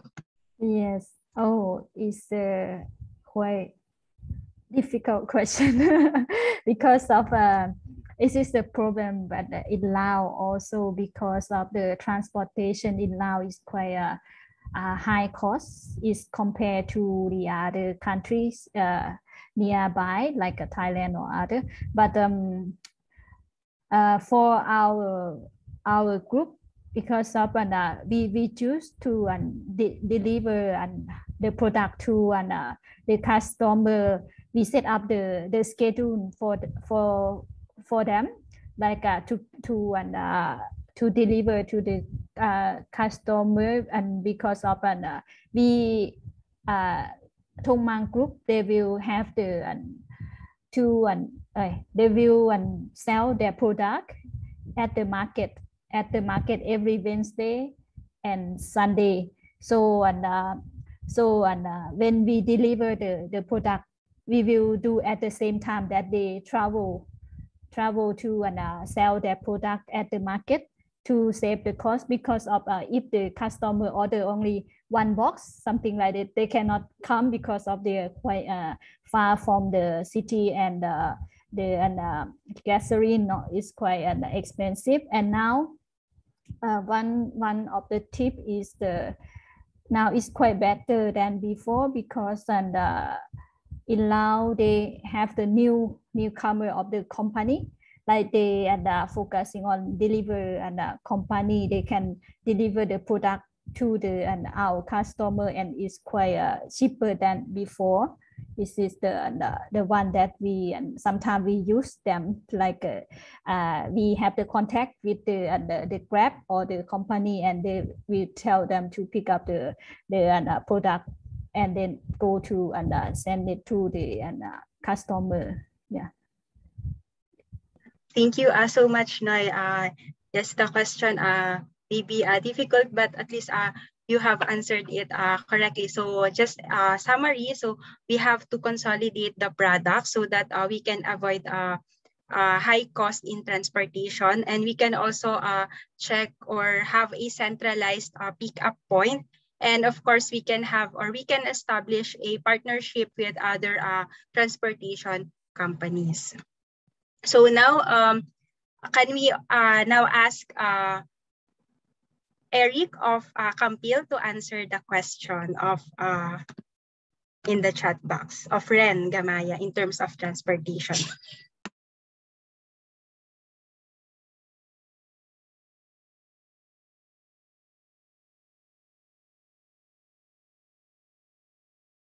Hello, I think you are muted, Eric.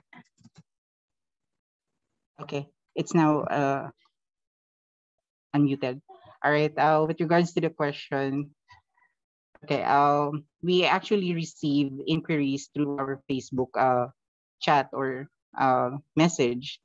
The thing that we can advise with other, because we actually receive orders from in distance or away from our site.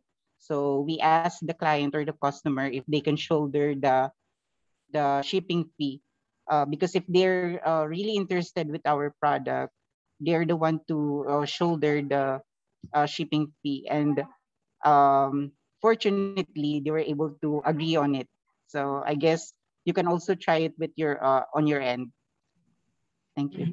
Okay, thank you so much, Eric of Campbell. So as for Eric, here in the Philippines, it is really normal that customer is shouldering the shipping cost of the product. So now, no more questions in the chat box. So thank you very much again for our four speakers. We really learned a lot from your presentation and for sharing with us your practices, challenges, strategies, and for giving our farmer organizations some advices. So it was a great and very comprehensive presentation from you, wherein we learned that despite the challenges such as typhoon, calamities, pandemic, price volatility, they can still manage to operate their enterprises and establish partnerships. And there are still a lot of opportunities by utilizing our resources.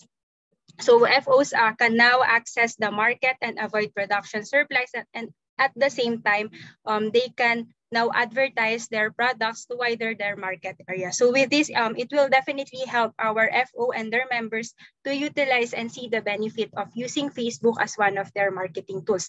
And in addition, you have shared earlier that women and youth can also have an important role in this marketing tool. So again, thank you very much for our four speakers. Now I will now give the floor to Amir and Leo for the next part of our webinar. Thank you, Junie, for your the nice moderating regarding the question and answer. And we right now know the clear about the many of the question from the participant, and also the what about the system, what about the transporting system, what are the paid issues, payment issues. So before going to the next session, I would like to request you to take the one of the picture now for all of the participants, so that this is the memory of ours now. And this is the middle of the session right now. This is a very good time to take a picture. So may I request Junie to facilitate this taking picture. Okay, sure.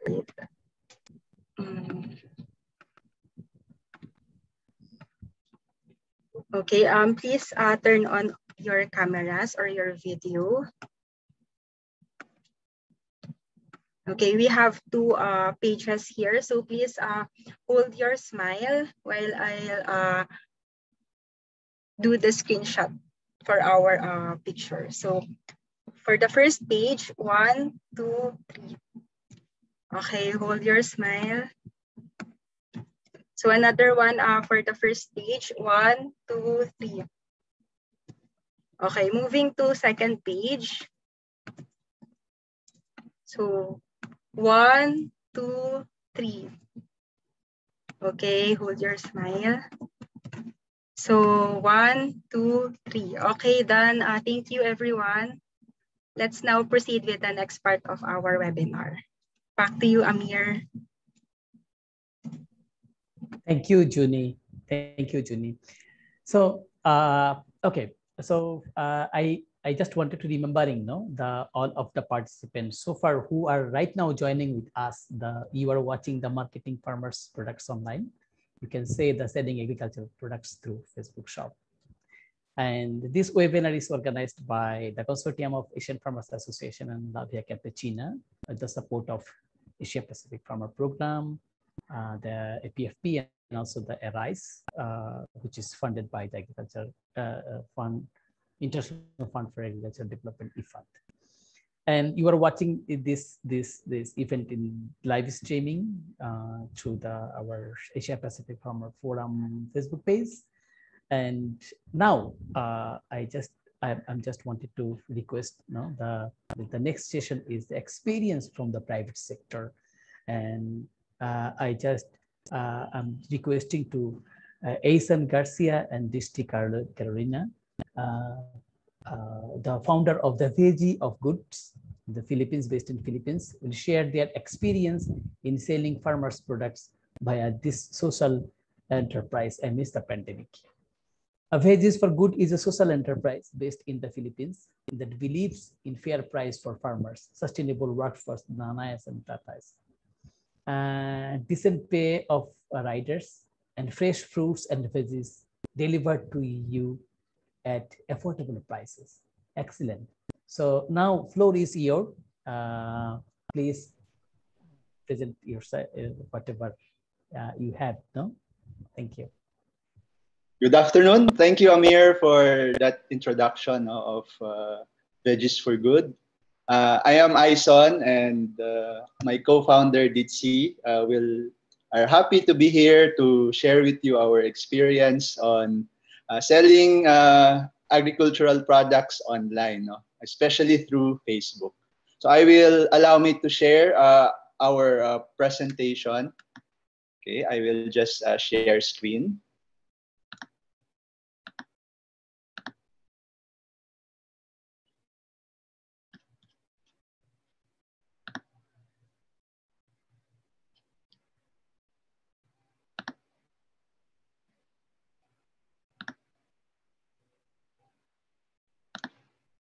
Okay, good afternoon, good morning, and good evening to everyone. Veggies for Good is a platform, is a social enterprise that was born during the pandemic. We tried to help farmers and urban poor families to have sustainable income, especially during the lockdown when their livelihood were restricted. So a little background on ourselves. I'm Ditsi, and I'm a documentary filmmaker. The kind of films I make are also about farmers and fisher folks, indigenous people. So no background whatsoever in selling anything. I'm Aison. I work for the Office of the Vice President. My work is involved in community empowerment. So I go to different local communities and help them with their problems. The Office of the Vice President, headed by VP Lenny Robredo, is also a community organizer before. We worked together in an NGO called Saligan, and this is the kind of work that we do when we were still with Saligan. So we do lawyering for the poor. This is one of the communities that we are helping. The Dumagats in Aurora, they are the indigenous peoples who are very poor and are facing a lot of challenges in terms of livelihood and displacement from their land. During the COVID lockdown, when the lockdown was declared in Manila last year, mid-March, nobody was allowed to work except for medical frontliners. And this posed a big problem for especially to the informal economy, so urban poor dwellers. They were able, normally they are able to survive no matter how poor because they find ways to just earn a living. But when the lockdown was declared and they were prohibited from going out to work, then this was a serious problem. These are jeepney drivers who are begging in the streets because they don't have work, no, during the lockdown. And there are also a lot of families who are homeless and are not able to work, like this family who are just dependent on scavenging garbage but could not do it. So we first went around the city during this time because it was impossible to just stay home and be safe. What we did was we would have sacks of rice at the back of our car and we would give charity, like in this case, 5 kilos of rice that we would give to a street dweller. Normally, he would go out and scavenge in the streets and be able to earn enough to buy rice for himself. But during the lockdown, when all the streets were almost blocked, they could not earn a living. So charity was our first response.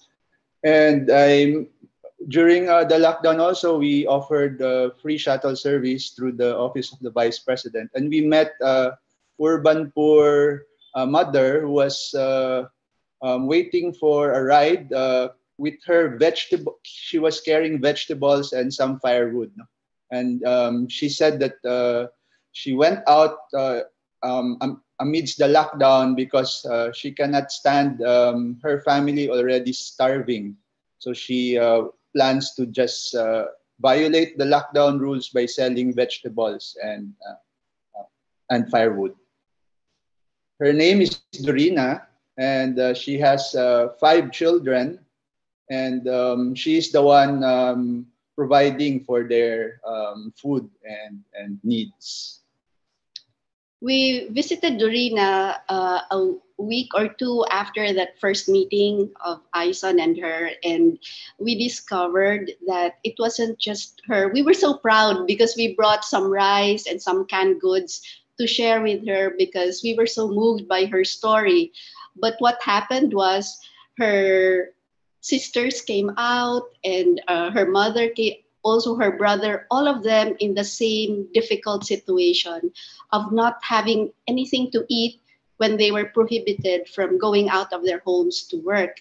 So the sack of rice that we were so proud and happy to share with her would only last 5 days. We thought it would last for a month, but no, because she said, how can I eat when my sisters and their children were suffering the same problem? And aside from them, there were also the dumagats who were asking help from us by selling vegetables and the produce that they have, because at that time the market were closed and they could not sell them, no, in their usual customers and channels. So we went there and bought a lot of their produce and put them into a jeep and bring it down to the city. So this is one of the Dumagat leaders that were partners with Kagat. No? And we brought them in a covered court, in a basketball court where there was no use at that time, and sell them to our neighbors at a very cheap price. The thing was, even if our neighbors were also responded by buying, since Ison bought so much, like 5 tons of the indigenous farmers' products, sweet potatoes and ginger and all that, we were left with so much more that we did not know how to sell. So we said, okay, let's widen our market by selling it online through FB page. That's when the Veggies for Good was born. we first started with just selling to our friends, but we realized that we still could not sell all of these the root crops that would spoil in 1 week if we were not able to sell to a much wider circle. That's why we decided to create a Facebook page. And this is what the Facebook page looks like. You can visit it, Veggies for Good PH. The first thing we did was to ask a friend who, she's an artist, if she could help us create a beautiful logo. So there's the logo. And it also took us a bit of time thinking what would be a good name for our social enterprise. We thought maybe a name that would be catchy, but also something that would reflect the nature of our social enterprise. So some of the options we thought of, okay, what would be catchy? So we have a very creative friend who said, what about Veggie by Golly Wow? But also we thought, does it sound right? Veggie by Golly Wow is a social enterprise that believes in fair prices for farmers, sustainable work for mothers. It seemed to us that maybe not. It wouldn't be a good match. So in terms of branding, we thought that Veggies for Good was the name. So with our friends, we spent some countless nights setting up the FB page and the other materials that are needed, like Google Sheet and price lists and logos. So this is the first Google order form that we set up. So it is a way of ordering the vegetables. You can also visit it by clicking Veggies for Good order form below. Then we ask our friends also to payment method. Yeah, so the payment method that we decided was a bank transfer, GCash, this is the wallet, and cash on delivery, depending on the customer. Because there were customers who are not comfortable with the online payment system, so they prefer cash on delivery. But some are comfortable in contactless payment, so they will go for bank transfer or GCash. So it depends on the customer. And then we created our price list, which we need to update. As you know, agriculture produce changes prices every day, and even sometimes twice in a day. The price will depend on the supply in the market. We asked a friend who was good with creating graphics to help us come up with an attractive poster, but also to show our price list. And it needed to be updated twice a week. And there were a lot of questions that were repeated, and we decided to create auto reply, so that on the first instance, they will have the answer right away if we are not able to see their questions. So in the beginning, we were doing it very primitively. Manually. Just answering every question that came. But you discover that there are a lot of frequently asked questions, mostly when do you deliver? May I see your updated price list? What are the modes of payment? Where is your location? And then you kind of, once you see this, then you can create your auto replies on Facebook to save yourself the trouble. And then you need to post regularly so that the customers and the potential clients will be able to see that you are active. So this is one of our posts, a regular post that help them order. It's very important that for us, at least in our experience, our first post was actually why we put up Veggies for Good. And this is almost like it reflects your purpose, your story, and the big why of why you exist.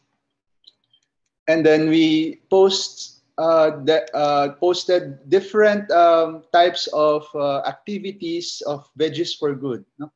So we introduced the mothers of Veggies for Good. They are the urban poor mothers who are helping in the packaging and in the selecting of the vegetables. So these are the sample posts on the urban poor mothers. You can also post about, of course, the farmers, because they are really your primary.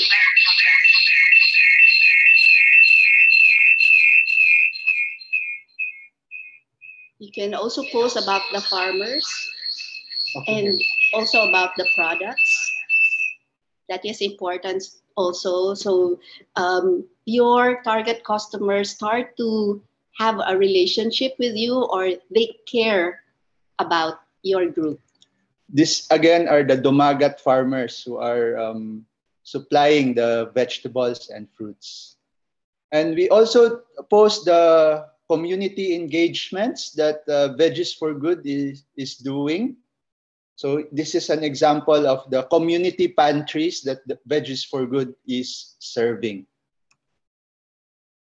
And the relief operations that we do for the communities. No? You must understand that during the lockdown, a lot of urban poor settlers, those who cannot eat if they do not work for the day. And because the lockdown was quite strict and extended, relief operations like this and like the community pantries were happening just so people would not go hungry. These are all efforts and initiatives by non-government organizations and private groups also. And it's important for you to engage your community by posting about these kind of advocacies that you have. And of course, the customer reviews will help on how they find your goods and services. So these are examples of the reviews that were posted also regularly to make the customers see and feel good. But also so they realize that, you know, it's important that you show your advocacy, that you're helping farmers and urban poor mothers. But bottom line for many of our customers is they need to know that your products are fresh, of good quality, and that you will deliver on time.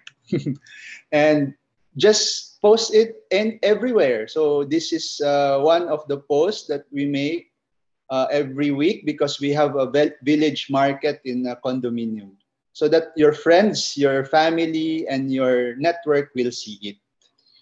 When we say post everywhere, we post under our page, Veggies for Good, but because we started off selling to our friends and family, people who knew us from work and our network, we also posted like in our individual Facebook page, Facebook accounts, our personal accounts, because in the beginning, the people who will want to order from you are those who already trust you. And it takes time for you to get followers or likers in your page. So just try and post Ison's page, my account, and then Veggies for Good also. And then use the FB stories for reaching other audiences. No? Usually FB stories are just very short posts and will lead them to see to your page. No?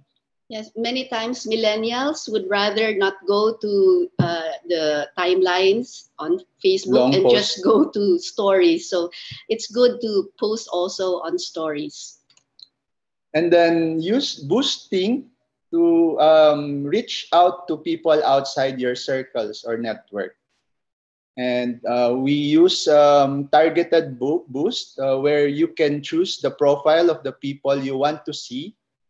You want to see your post. Our main targets are mainly mothers who order a lot for their household.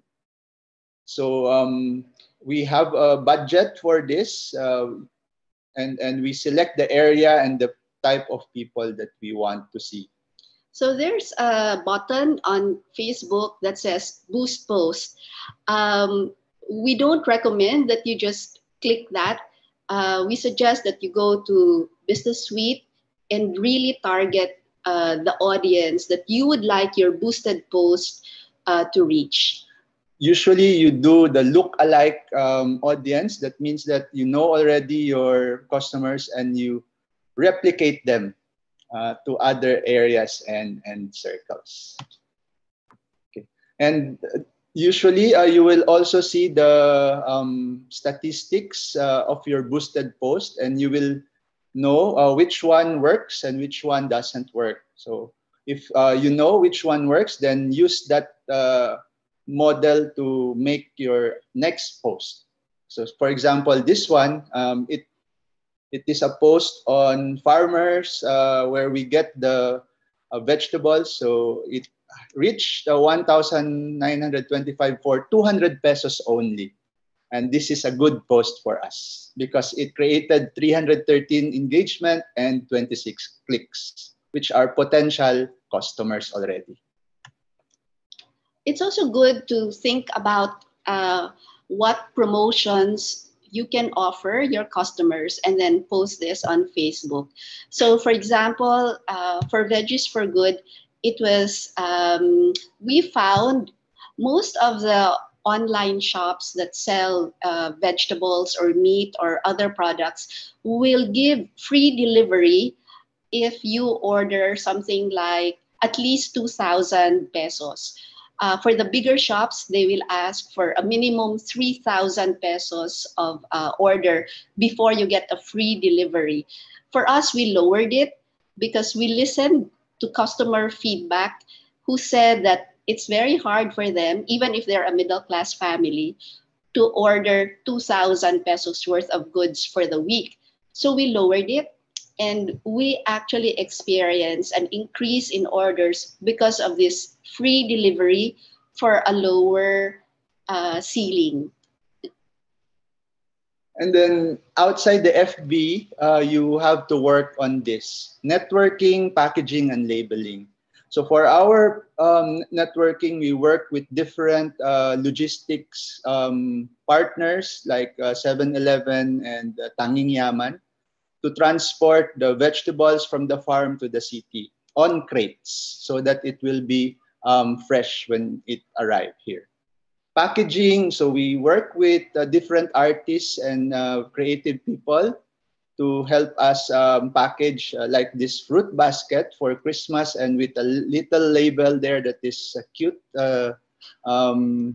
label for the customer or receiver. And then this adlay rice, which is an indigenous rice from Manobo of Bukidnon. So to make it more friendly to the customer, we labeled it with the instructions of how to use it. And then for our packaging, we use paper cartons, recycled ones, because we listened also to the customers who said that we are using a lot of plastic and it's not good for the environment. So instead, we used cartons, and it protected the vegetables during the delivery to their houses.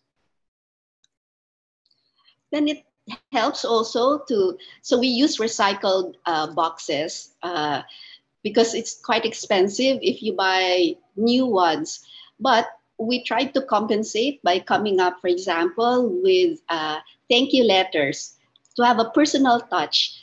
And this one, for example, so every box that we have has a letter that thanks the customer. And we say, every time you order from us, you not only buy fresh, safely, affordably, you also help the farmers of Nueva Ecija and Laguna who grow your veggies, the urban poor nanays from Kogyo who carefully prepare your order, etc. So you put a face to and a name to the people who are a part of your social enterprise and who prepare the produce that eventually the customers get. So this what our customers, we find they actually like posting our letters together with their produce. This one, is a letter that we sent with the order of our vice president who ordered from us, and we put it at the top of our page because it generated so much confidence for our service and products. And so we got a lot of orders from people who did not know Veggies for Good or know us personally, but who had so much trust for our vice president. And then you post a constant reminder for them to order. So we do deliveries on Wednesdays and Saturdays. So we post this to remind them to already order. And we do this in other platforms, for example, like Viber, because try to remember that our biggest target market are actually middle-aged women who order for a whole family or a big household. And some of them are not too comfortable or do not spend so much time on Facebook, but they're very comfortable on Viber. So there are Viber communities, and we try to penetrate these and send them our posts, our updated price list, and a reminder that it is time to order for the week.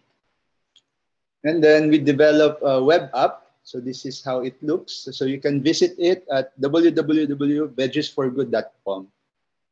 It's easier to use than the Google form.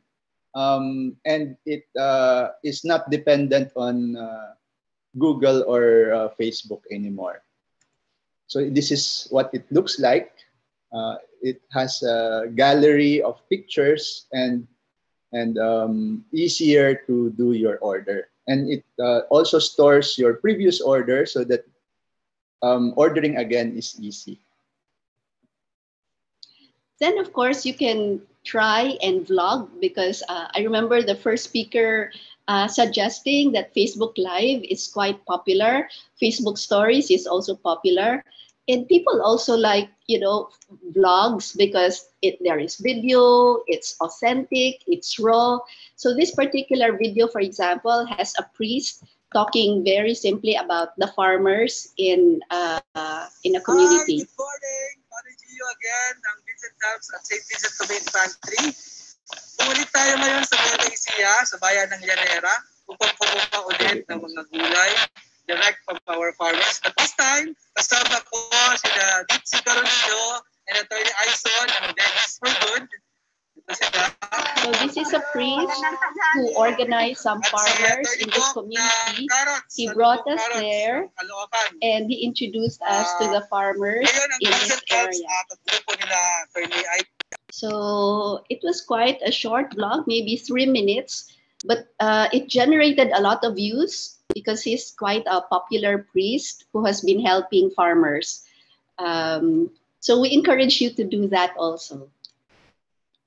And then, of course, your quality control. You have to make sure that the transporting of the selection of the vegetable and transporting are good, and make sure also that you follow through the orders. So this is outside of Facebook, but very important because you have to remember that our customers are so empowered. If they are not happy with, for example, a broccoli comes to them and it doesn't look fresh, or there's a pineapple and then it's not well ripened, or inside it looks, not so good, then they can post about it. And that will mean maybe 15 people who are their friends who will not order from you. So very important to keep the quality control, to keep the produce fresh, because this is the time of very empowered customers. One post from them, from Facebook, that will show that that you had a problem with your produce, and that can be very bad.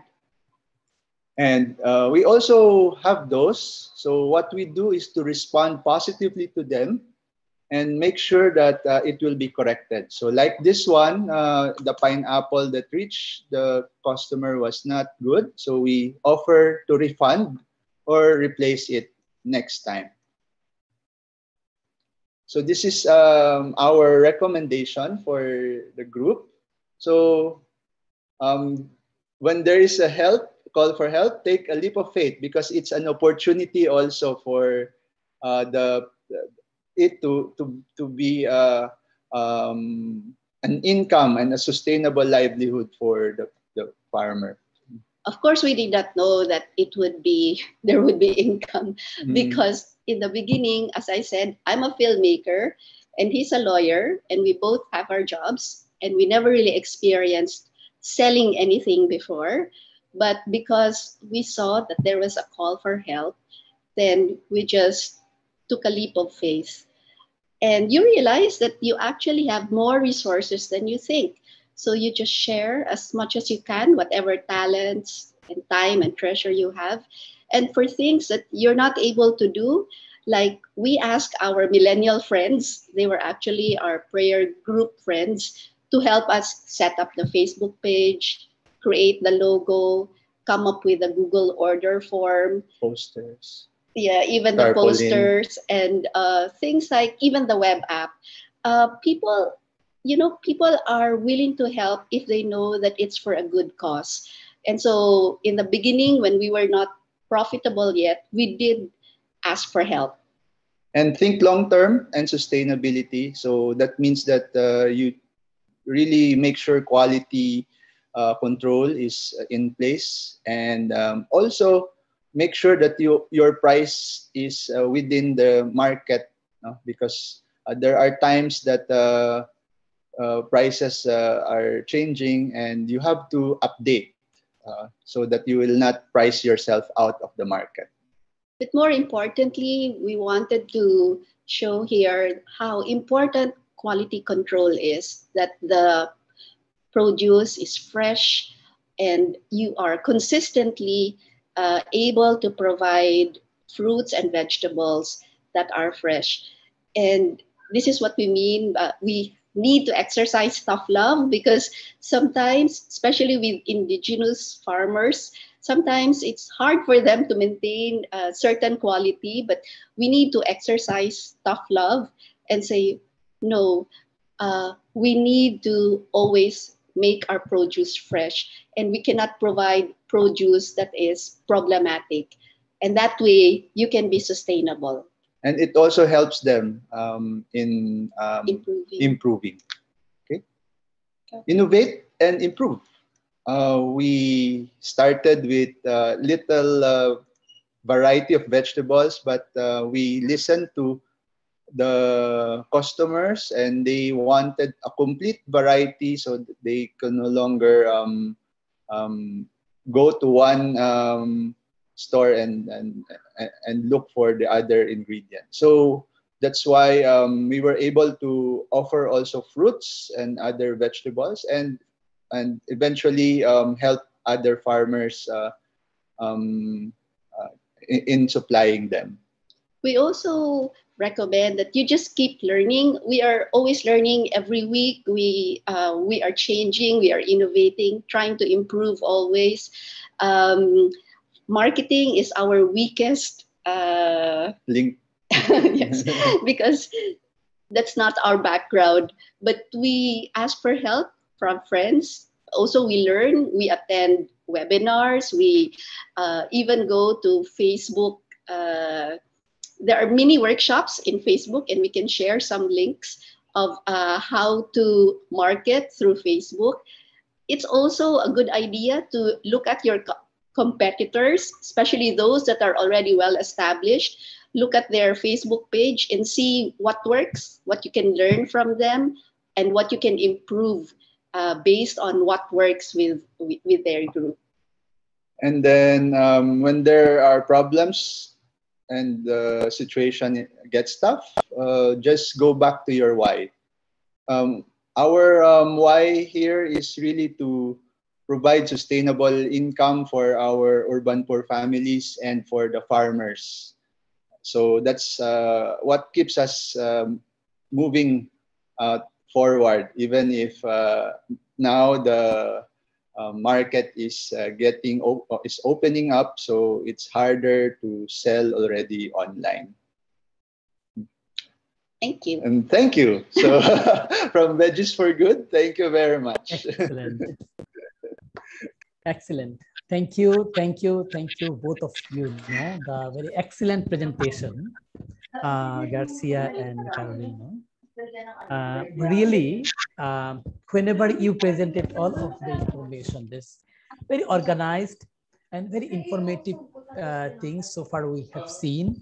And I think that all of the participants will agree with now that how the innovative this initiatives was, and it is a passionate you were no to support the farmers, indigenous farmers, and as well as to know the urban people who are facing problem with the pandemic. And this is a good example now for the social enterprise using the social media, the social media. And you proved that this is a no boundary, to do the work, because of you are different professionals, but you enter into the very, that how can I say, this is a perishable goods, the vegetables and fruits. And we have seen that some of the example that some of the customer are complaining about the products and how you deal it, So this is the learning, from all of our participants who were attending in there. So I think they had lots of the information from your part and very supportive documents you shown in here. So now we are going to our next presentation. So before going to the next presentation, I can request to all of our participants who are not still fill up the attendance form, please kindly fill up the attendance form. My colleague Iris Dominado already put in the chat box the link where you can fill the attendance form. And thank you again again for the really very good presentation from the Veggies for Good. And now I just wanted to go request to Meena Pokhrel, the Deputy General Manager of NSCCFL.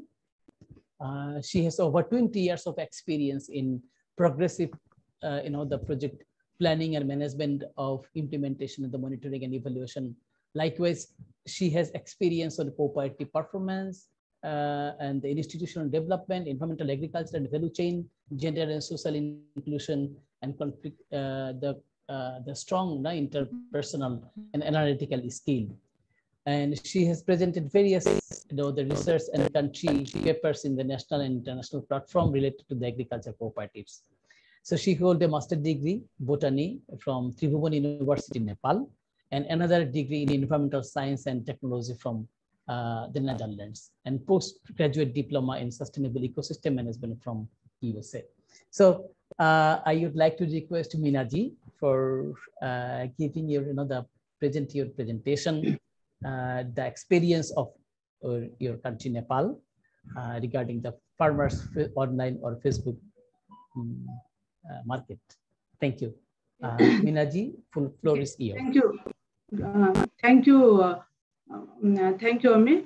And namaste and welcome to all. And at first, I'd like to thank Asian Farmers Organization to providing me an opportunity to be here and present to what we are doing on behalf of NSCCFL. So could you please share my slide, Ami?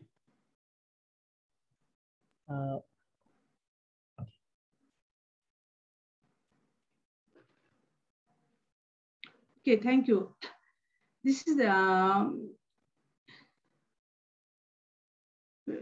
the logo of Kisan Ko Poko that we have initiated the initiatives from NSCCFL. That Kisan Ko Poko is literally Nepali term, and this is the farmers basket. And basket you can find various products of our small farm agriculture cooperative. So they are marketing farmers product online, that's selling agricultural product via Facebook shop and other online platform, on which I'm going to share what NSCCFL are doing. Next slide, please.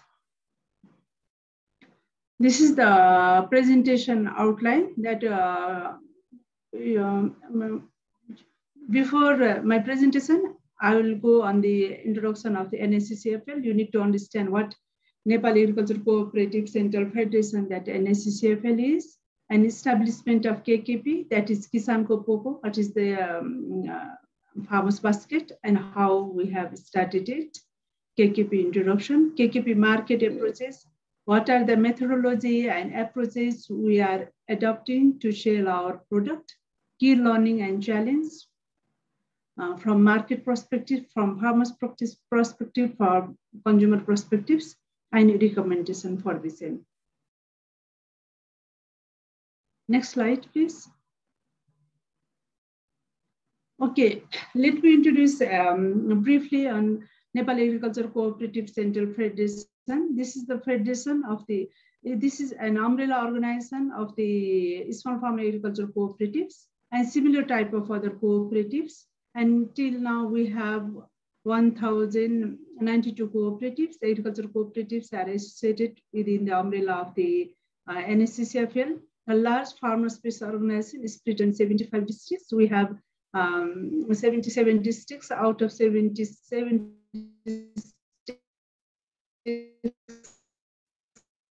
our small farmer agriculture cooperatives exist within 75 districts. And if you count participation of women, small farmers, and engage in the community, showing the SFCL inclusiveness, showcase the social inclusiveness and gender equality. If you can find the different ethnic group, different diverse group, different disadvantaged groups, and display small farmers within the network. And if you look the gender status that I have mentioned, that 82% of the participation is women. And more than 48,000 social leaders produce working in the sector of women empowerment, cooperative, and social development, and present in local, district, provincial level through provincial and district level cooperative. And currently, Nepal is constitution of Nepal that has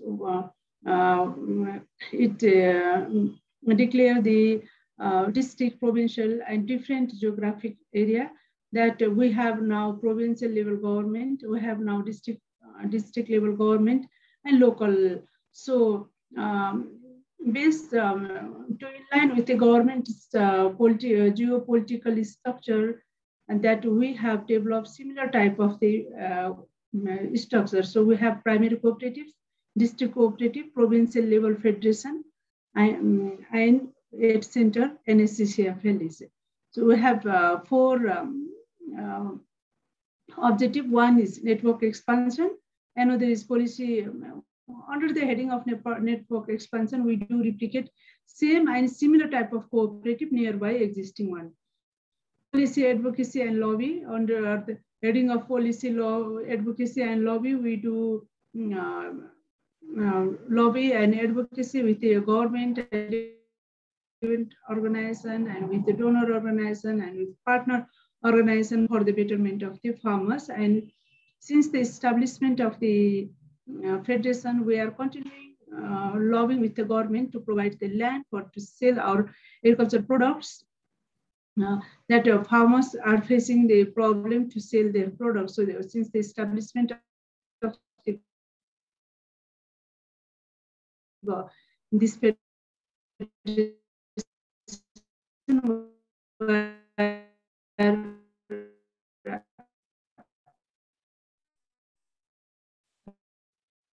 lobbying with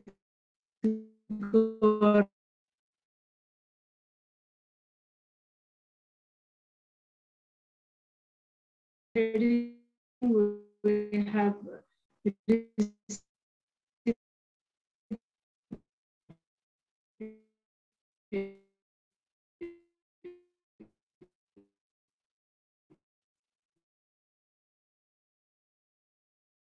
I cannot hear Minaji properly. I don't know if anyone facing the same problem. Yes, so far.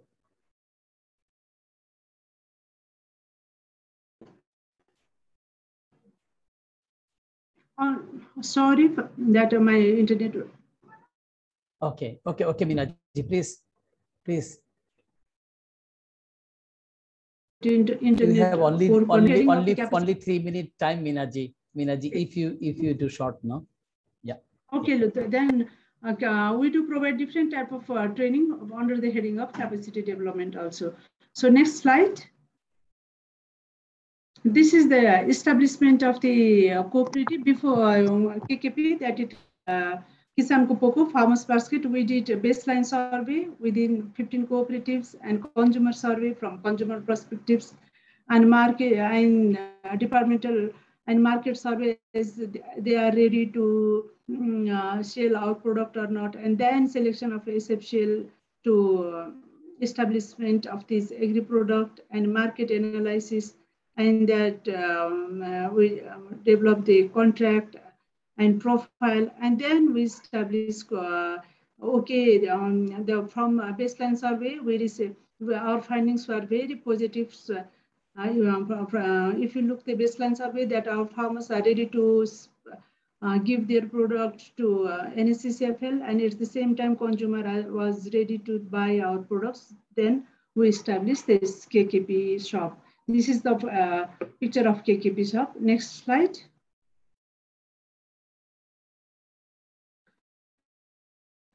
And these initiatives, that inter-cooperative market approach was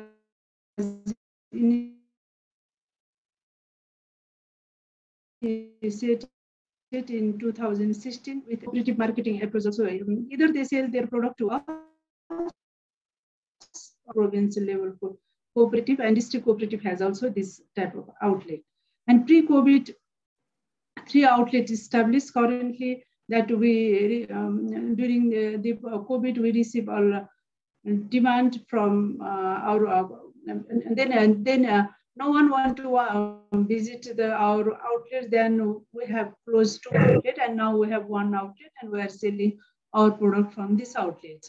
And more than 15,000 farmers are linked directly to the market with these initiatives, and all product are agriculture product sold through uniform name, that KKP. This is our brand. Okay, next.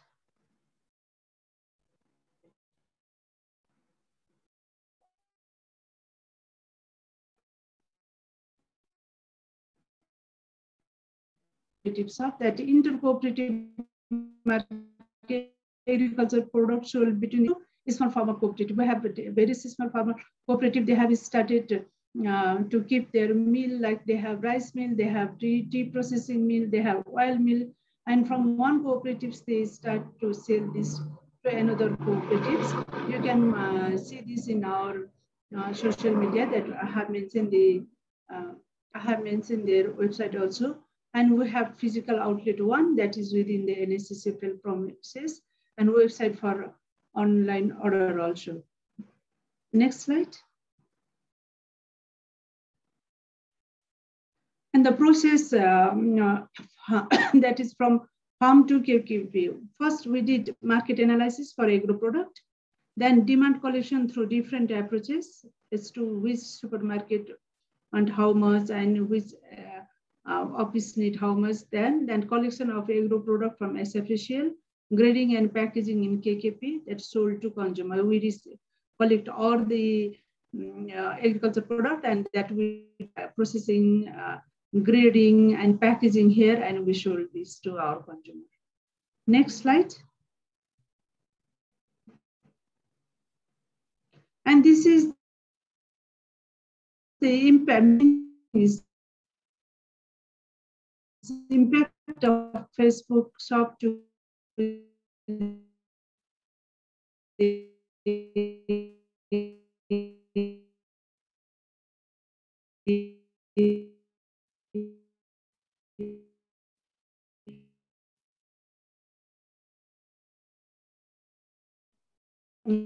cooperative, that is 15%, and partnership established from this approach that we able to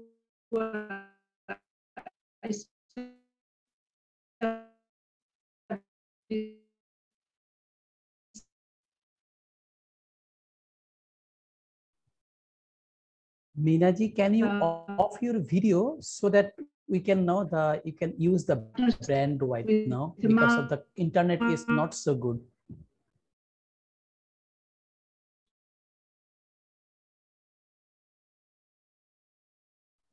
Minaji, sorry, we cannot hear you, Minaji. Can you off your video, Minaji?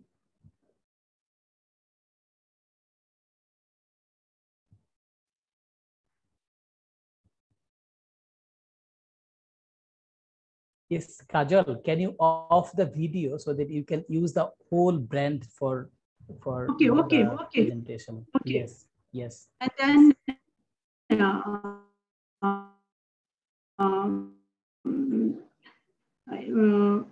that I have already mentioned, that promotion of cooperative and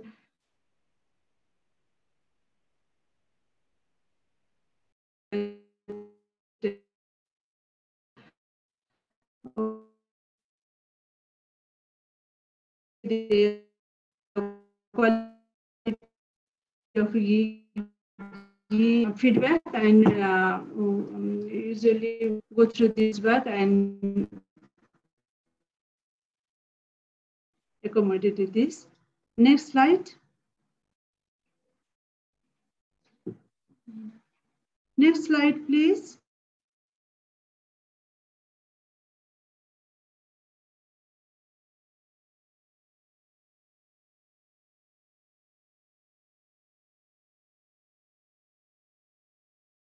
Are you there, Minaji?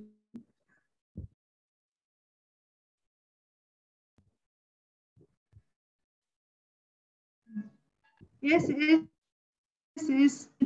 for connection. Okay, I will go in imbalance, market demand and supply, and that is limited production plan of the producer that we are trying to facilitate to develop their business plan, and we have already facilitated to develop their business plan. And absence of diverse platform and year-round storage of products. This is also we are facing the challenge. The farmers they need to sell their product directly from their farm. No warehouse, no storage practice.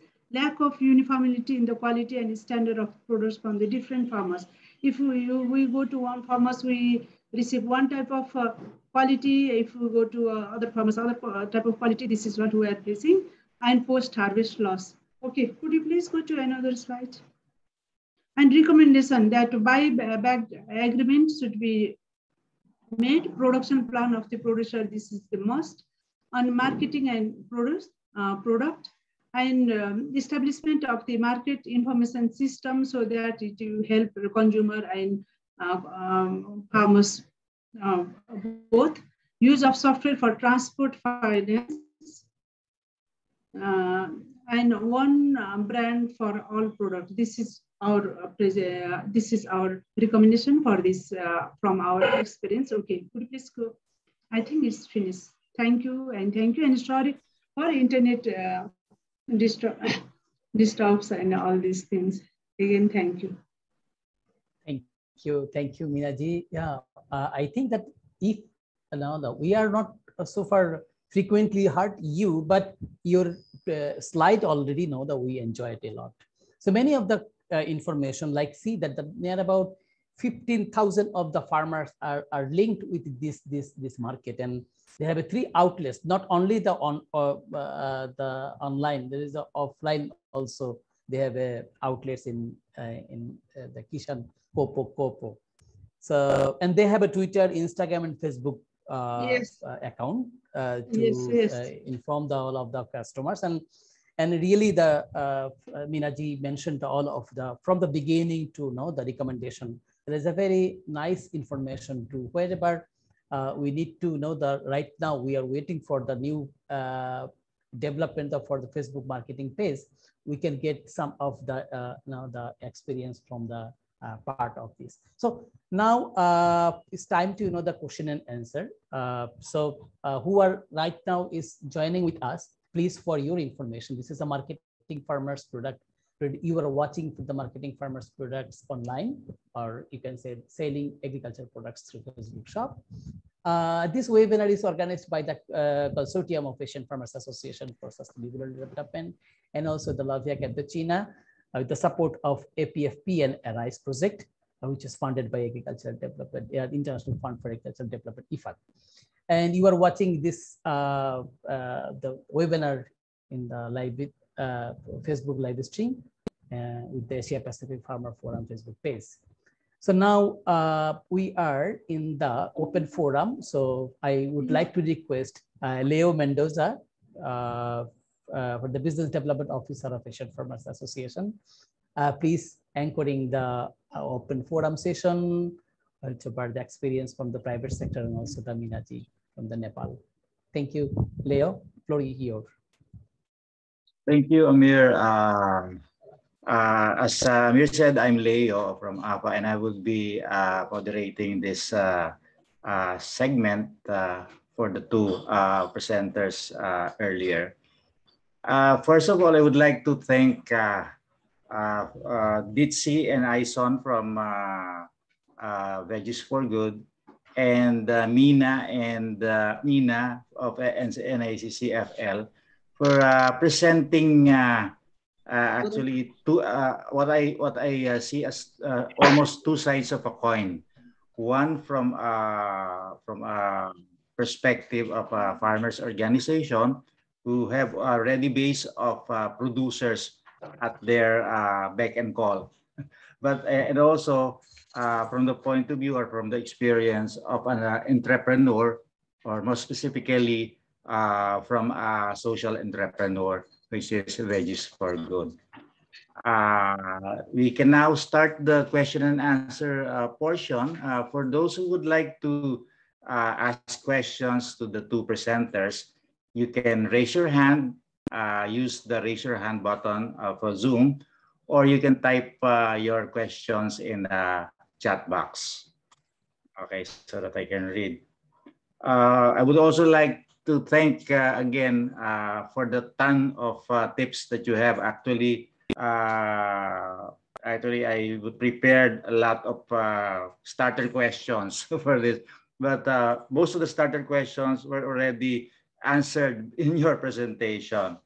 But let's see if there are questions, hands raised. But before that, maybe I can have a starter question to Ditsi and Ison, Veggies for Good. Like what I said earlier, unlike farmers organization who have a ready base of producers, you as entrepreneurs are some kind of a middleman between the producers and the consumers using the online platform. My question is, how do you ensure or how do you select your suppliers, and how do you expand your suppliers? Because like I said, unlike the FOs which already have farmers in there as members, how do you do that? Okay, thank you, Lee. No, so that is a challenge for us because we really wanted first to help yung mga those who were in need, no? Kasi when we were starting the Veggies for Good, yung mga farmers yung who approached us. So we get to know them from the different networks that we already work with. So, for example, Pakisama, who's working with the Dumagats. So that's why we were able to get in touch with the Dumagats. And then the church, who has a network in Nueva Ecija to supply us with the lowland farmers, lowland vegetables, I mean. And then through also another group, Akbayan, who has a connection with farmers in Laguna, who supplied us with highland farm fruits and vegetables. So these were just referrals from the different farm network that we have. But to select the farmers, we wanted really to be inclusive. So if they can, they have a product like one farmer from Bukidnon who are supplying us with adlay. They have a product, and because there is a need, so we carry that product and make sure that it's high quality. So that's the first point, high quality, and they are able to transport it. If there's a problem with the transport, we are also helping them with our partner who can bring the goods here, and it's them who set the price. So we don't discriminate the price in terms of price points. Yeah. Okay. Yeah. But it's Thank you. the Yeah. consideration really where the farmers are also based, because sometimes if it's so far, then the logistics cost is too high for the Yeah. transport. But thankfully we were able to get into a kind of collaboration with 7-Eleven. So 7-Eleven is interested, for example, in helping out farmers get their produce to Manila. And their backload. So their trucks are going back to Manila. It has some space, so they offered that to us. another way, of course, is through the Department of Agriculture. So they have trucks that they have made available to farmers co-ops. And so somehow we are able to get the produce even without having to pay so much. But the problem is it's not easily available. Yeah. Yeah. And you need bulk, so you have to big order. Tons before they will offer the trucks. Yeah, thank you.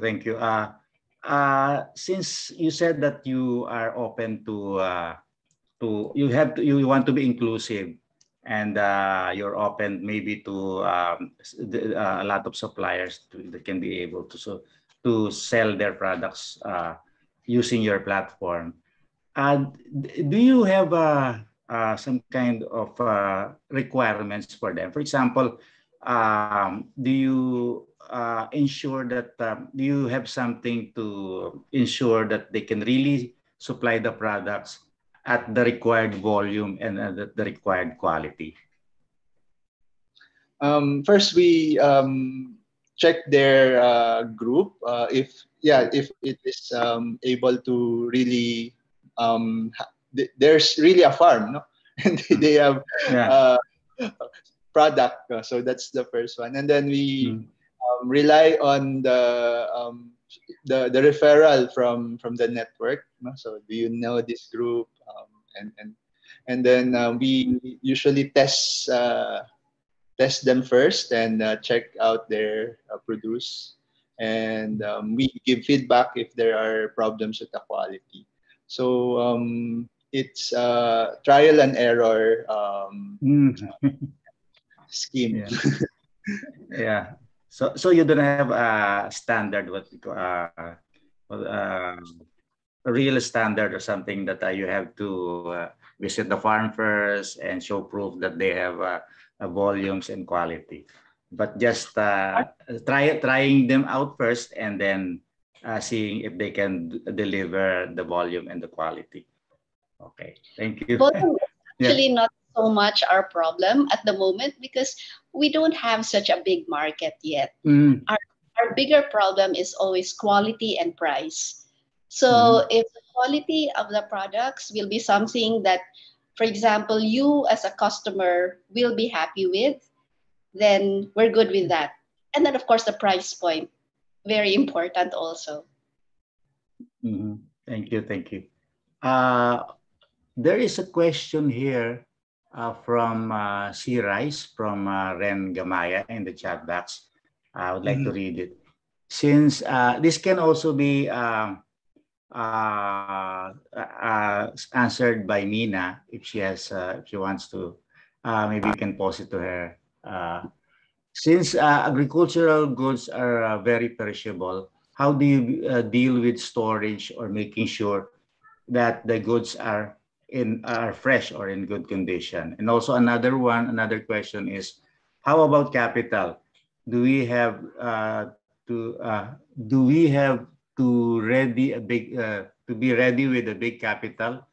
Any tips on how to start online selling of farm produce with a minimal capital? You may want to reply to that, Ison and Mitsu. Okay, we will answer first the capital. We started with a very meager capital. We for the goods that we purchase right away from the farmers, no, kasi um, uh, it was just around 100,000 pesos. That was the initial capital, and then for the transport, we rented the jeeps. No, so they were minimal. And then we relied on goodwill capital. So from help of the friends and yeah. So when you start with online selling, maybe you first try out the product yourself, and if you're happy, then you want to share that with others.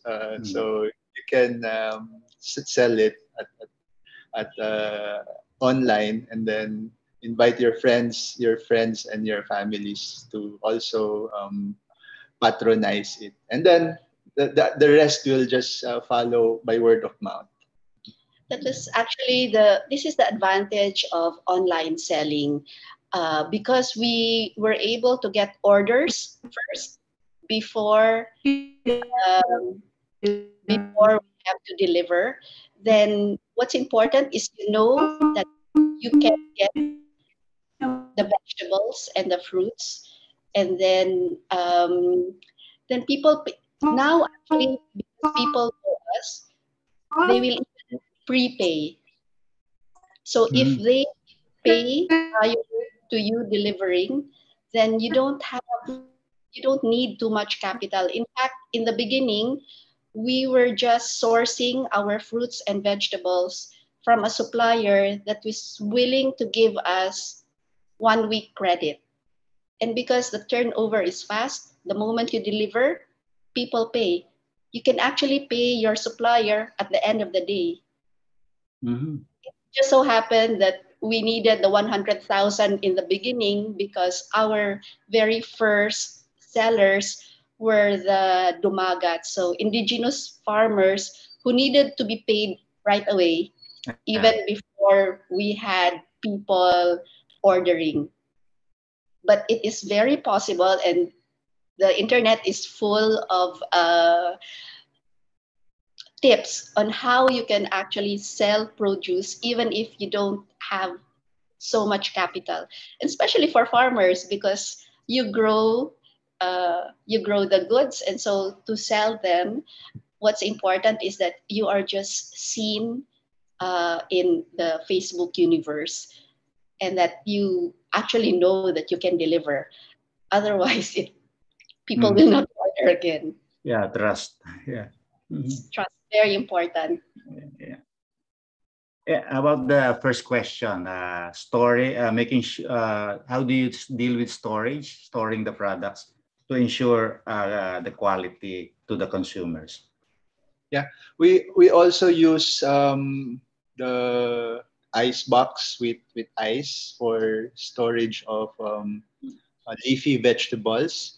But the other vegetables are root crops. They can be stored in ordinary space.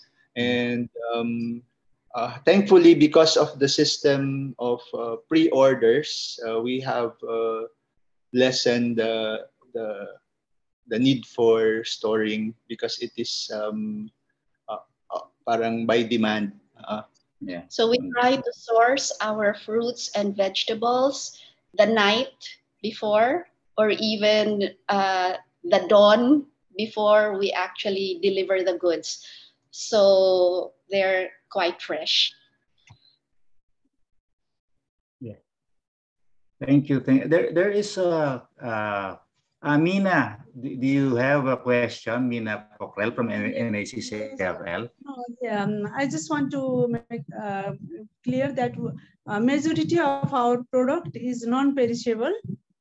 So for perishable product, we only collect the product as to how much we have received already demand, so that within days, within days, we will disperse this to consumers. So majority of the product, our 95% product is very non-perishable. That is what I want to explain to you. Okay, thank you.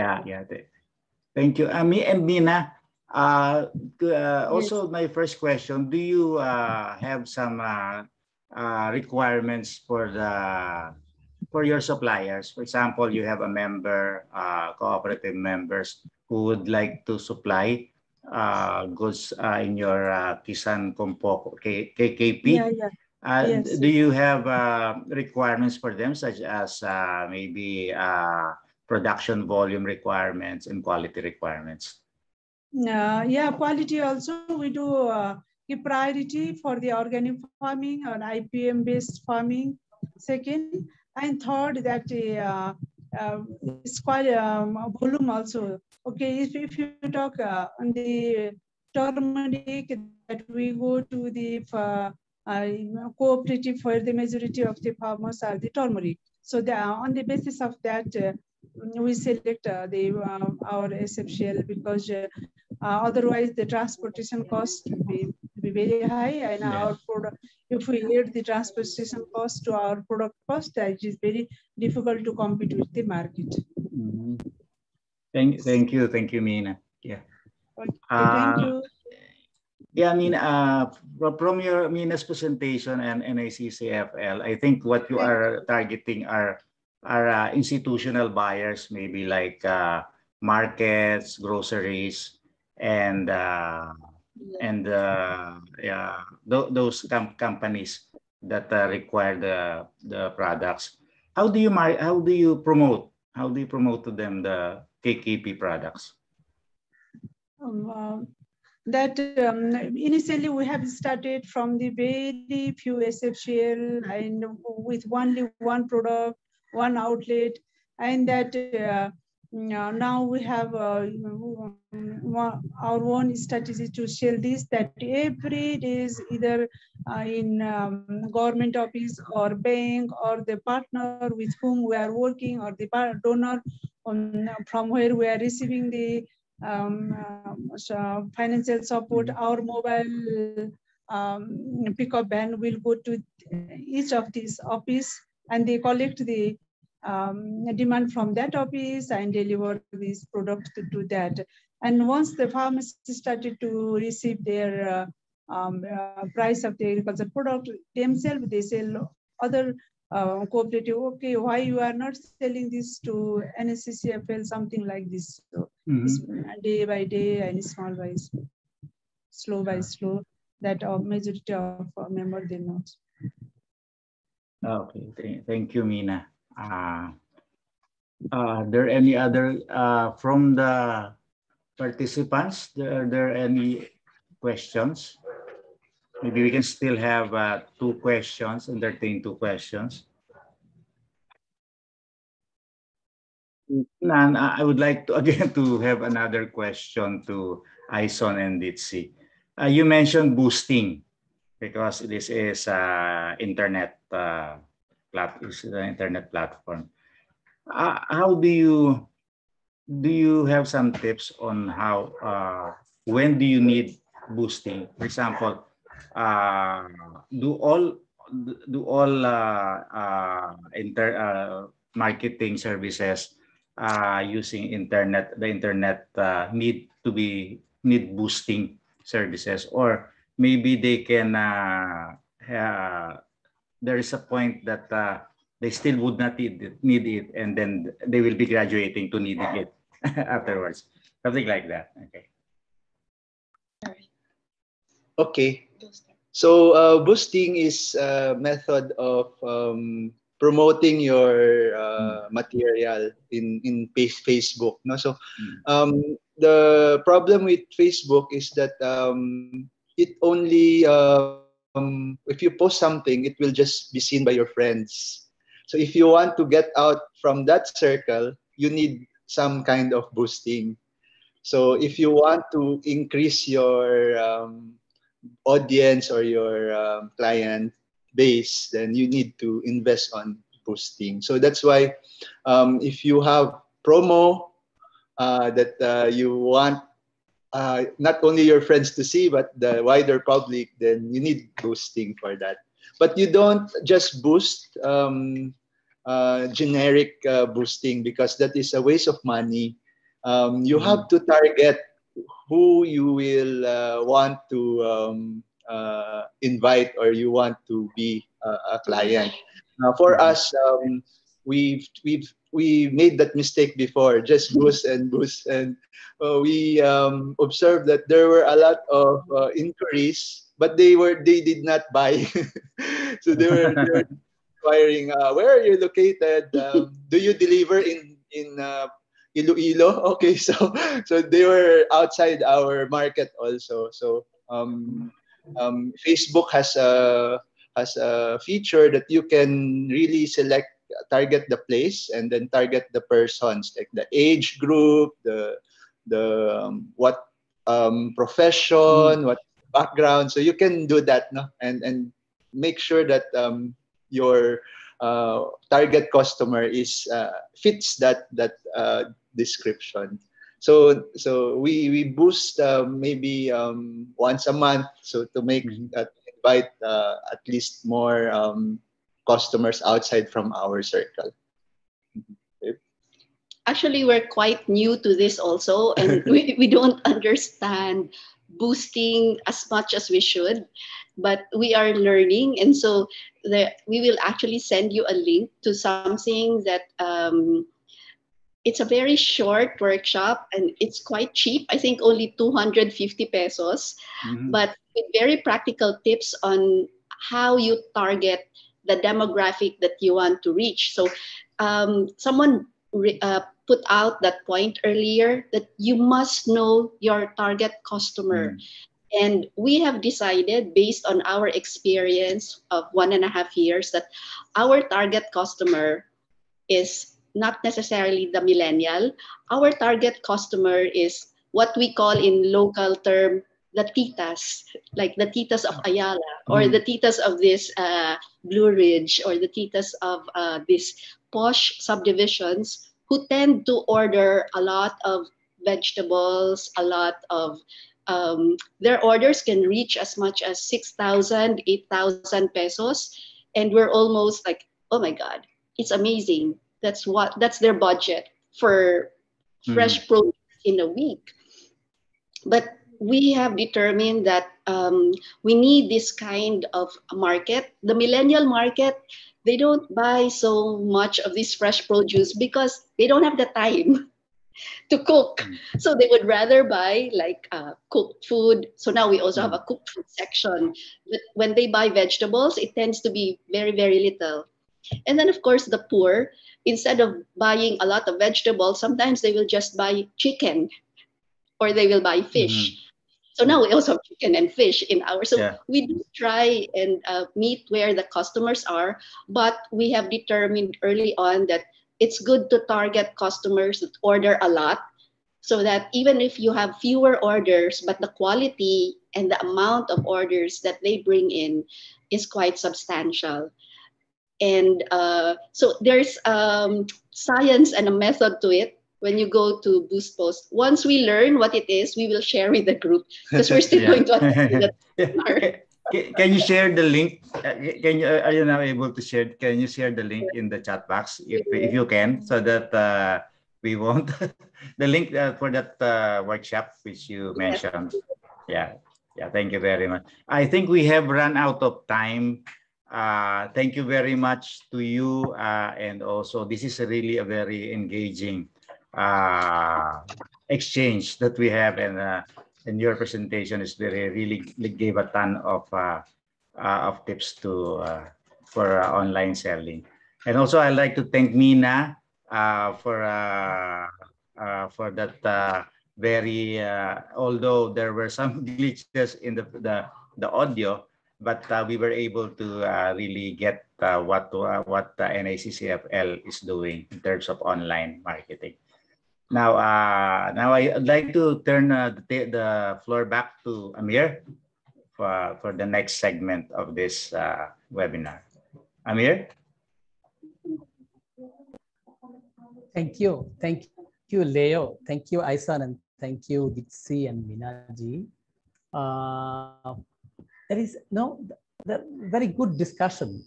So what we know so, okay, that's the good. So now the time is running, and hopefully we are at of the webinar.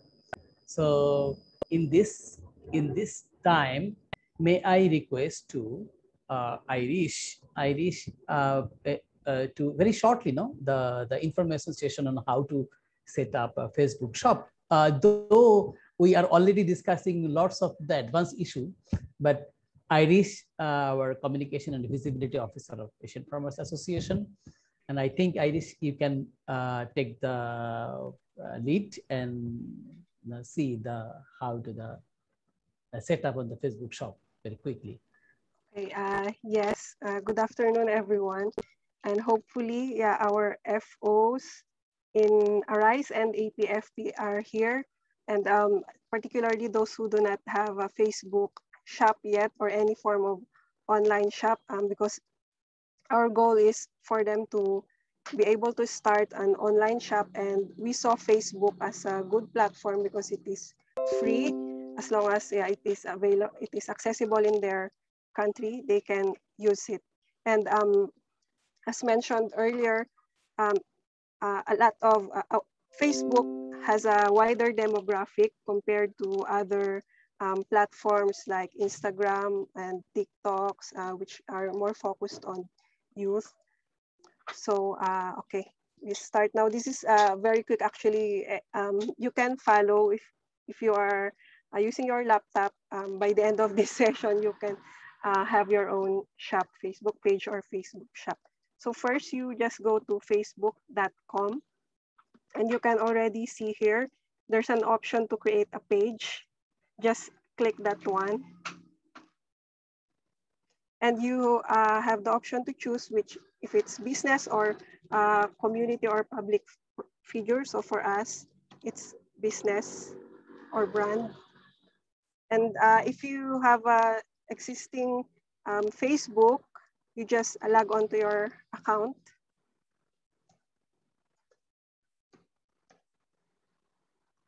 The Facebook page will be linked to your account, to your Facebook account.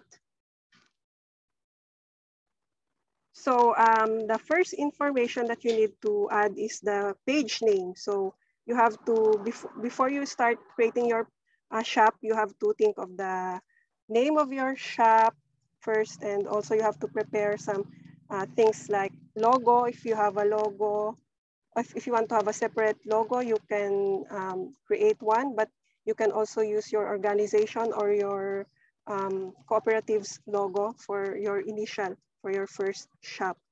So for this one, let's use ARISE Farmers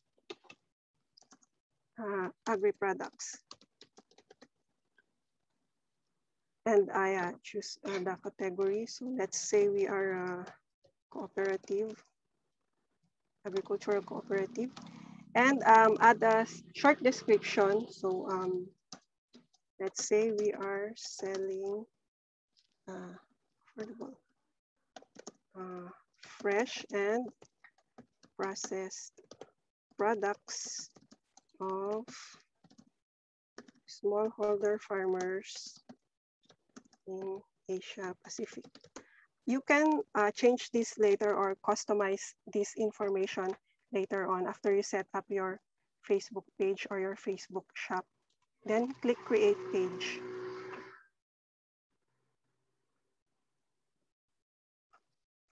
Just wait. Okay, so now you have your page. The next thing for you to do is add the visuals First, the profile photo. So you have to have a logo prepared already before setting up your page. For this one, let's use this one. So this will be our shop logo and also a header. As mentioned already by our speakers earlier, it is important that you use visually appealing materials to attract clients or buyers. So you make them colorful. Really, the images are popping. So it will be noticed by Facebook users. So now we're ready to save the page. Okay, so now we have a Facebook shop, and you just have to add more details, including your phone number, contact number is important. You know, WhatsApp, you can link your WhatsApp here, your Viber.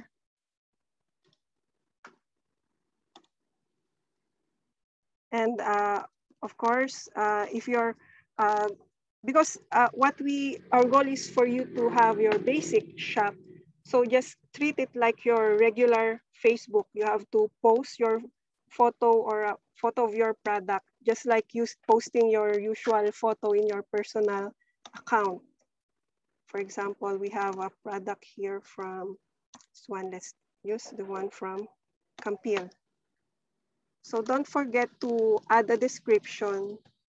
This is a plant liner. And also, of course, the price. So this is 35 pesos. You can add more information or more description. And also, since Facebook do not have an automatic like checkout or a delivery option, majority of the sellers on Facebook usually do their own delivery and payment. So the most convenient way for that is to communicate directly with your buyer. So perhaps we can just say message us for inquiries. This way, if they have questions or if they want to buy, they will just message you directly.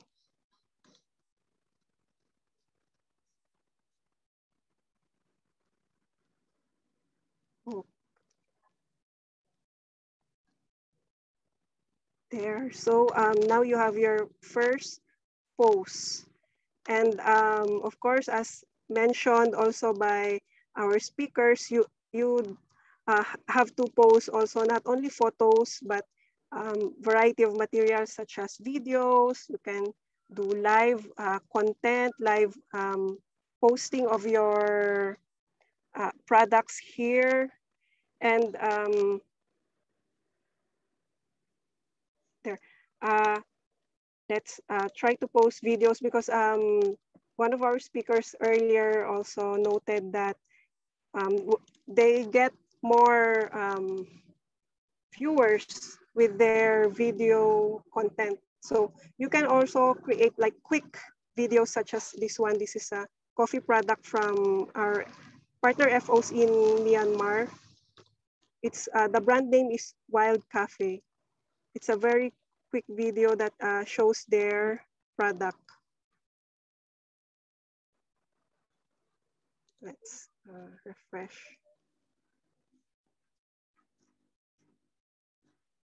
It's not yet uploaded. But anyway, just to show you also some of the good content already done by our FOs for their products. This one.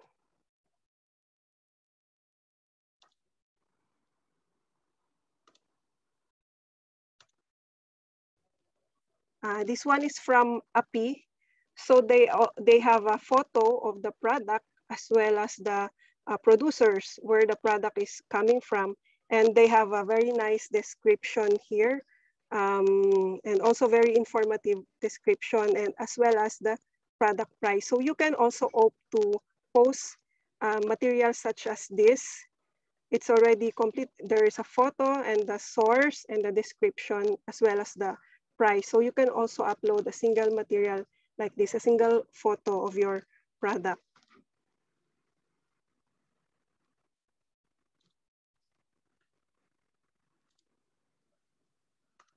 Or you can also do this strategy. Like all your products are in one photo, and you can use, there's a tag option on Facebook where you can tag the price for each of these products.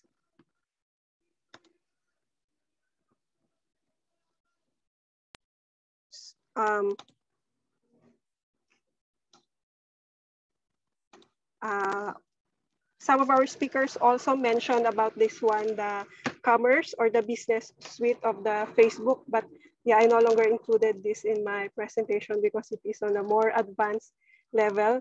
So for our FOs, our target is for you to have your basic Facebook shop. You know, you just try your hands at this simple, basic Facebook shop, sell it, try it if you can reach the people within your community, and then later on you can advance. As you learn, you can advance to more complicated platforms. You can tap the other third-party applications to connect with Facebook, such as Shopify, or you can connect with deliveries, with payment options, QR codes. But for Arise and APFP FOs, we really target for you to try like try selling your farmers produce through Facebook or through Instagram, because Facebook and Instagram are under the same company. So whichever is accessible and widely available in your area. We urge you to start now, and perhaps in the next session for our webinar session, we can also have you to share your experiences regarding managing your own Facebook shop. So yeah, that ends, my presentation ends here. Back to you, Amir. Thank you, Irish. Now I think who are now still are waiting for opening the Facebook shop, and we are learned a lot from the very practical things and Irish is shown that how to open the Facebook shop in the practical manner. Thank you, Irish. I think that this is now to the time for wrapping up, and so I would like to thanks all of the participants who are in here from the beginning to right now. So we are watching the marketing farmers products online. This is the selling agricultural products through Facebook shop. And this webinar is organized by the Consortium of Asian Farmers Association and La Via Campesina with the APF support of APFP and Arise, which is financed by International Fund for Agricultural Development. And now I would like to request the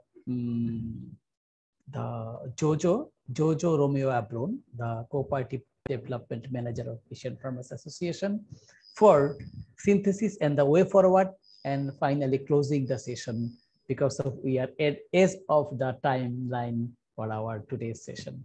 Thank you. Back to you, Jojo. Thank you.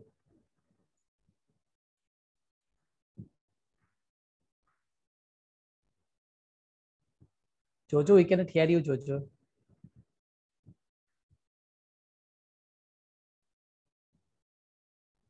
Can you hear? Jojo, yes. I can hear you, Jojo. Can you hear me now? Yes, Jojo, can hear you. Can you hear me now, Amir? Hello. Yes, Jojo. Okay. Yes, Jojo, can hear you. Okay, thank you. All right, let me just minimize my screen. Okay, few seconds.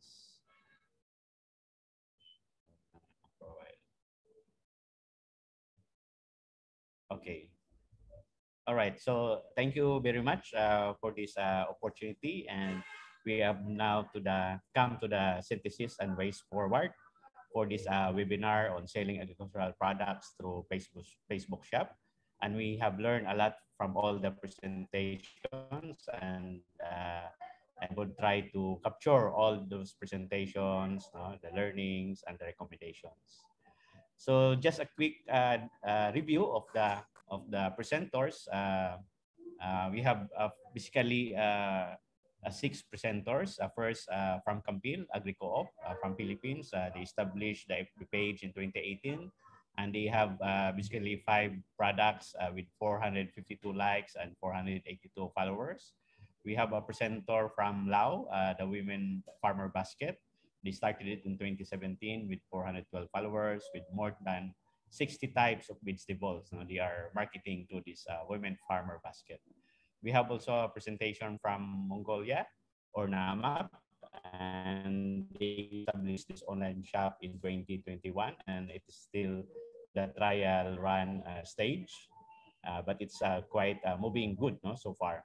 And we have a presentation from Wanti from Indonesia. They established Planet One in 2021 with a number of products that we can see from their catalog. So there are a variety of products we can see there. Then we have a presentation from social entrepreneurs from Bridges for Good from Philippines. And they highlight, of course, the stories behind their products, especially as a response during the COVID crisis. And I would like to highlight that for the payment, they do that by bank transfer, GCash, or cash on delivery. And they have maximized the use of the auto reply web app. Then we have this presentation from Nepal. They have this agri-co-op brand, Kisan Kopoko. They established in 2016 as an inter-cooperative marketing approach. So it's a network of cooperatives having one brand and promoting the local products through this online marketing platform. And in terms of the impact of these Facebook shops or online marketing to the FO or to the co-op or to the farmers themselves, they have mentioned that it helped establish more agreements and partnership. It was highlighted by Campil, because of the Facebook shop, they were able to have 7 partnership agreements with institutional buyers. It also helped in creating jobs especially for rural women and men farmers. It increases the sales in terms of amount and volume. I think almost all of the presentations were able to highlight that. And also it helped expand their enterprise, increase their production because of the demand on the market. And in terms of income to the farmers, Lau mentioned that at the average, they're able to increase the income of the farmer at 500 USD per month. And it helped venture into other enterprises, like aside from the Facebook shop, they were able to create or expand their enterprise by having this kind of learning site for organic vegetables. I mentioned earlier about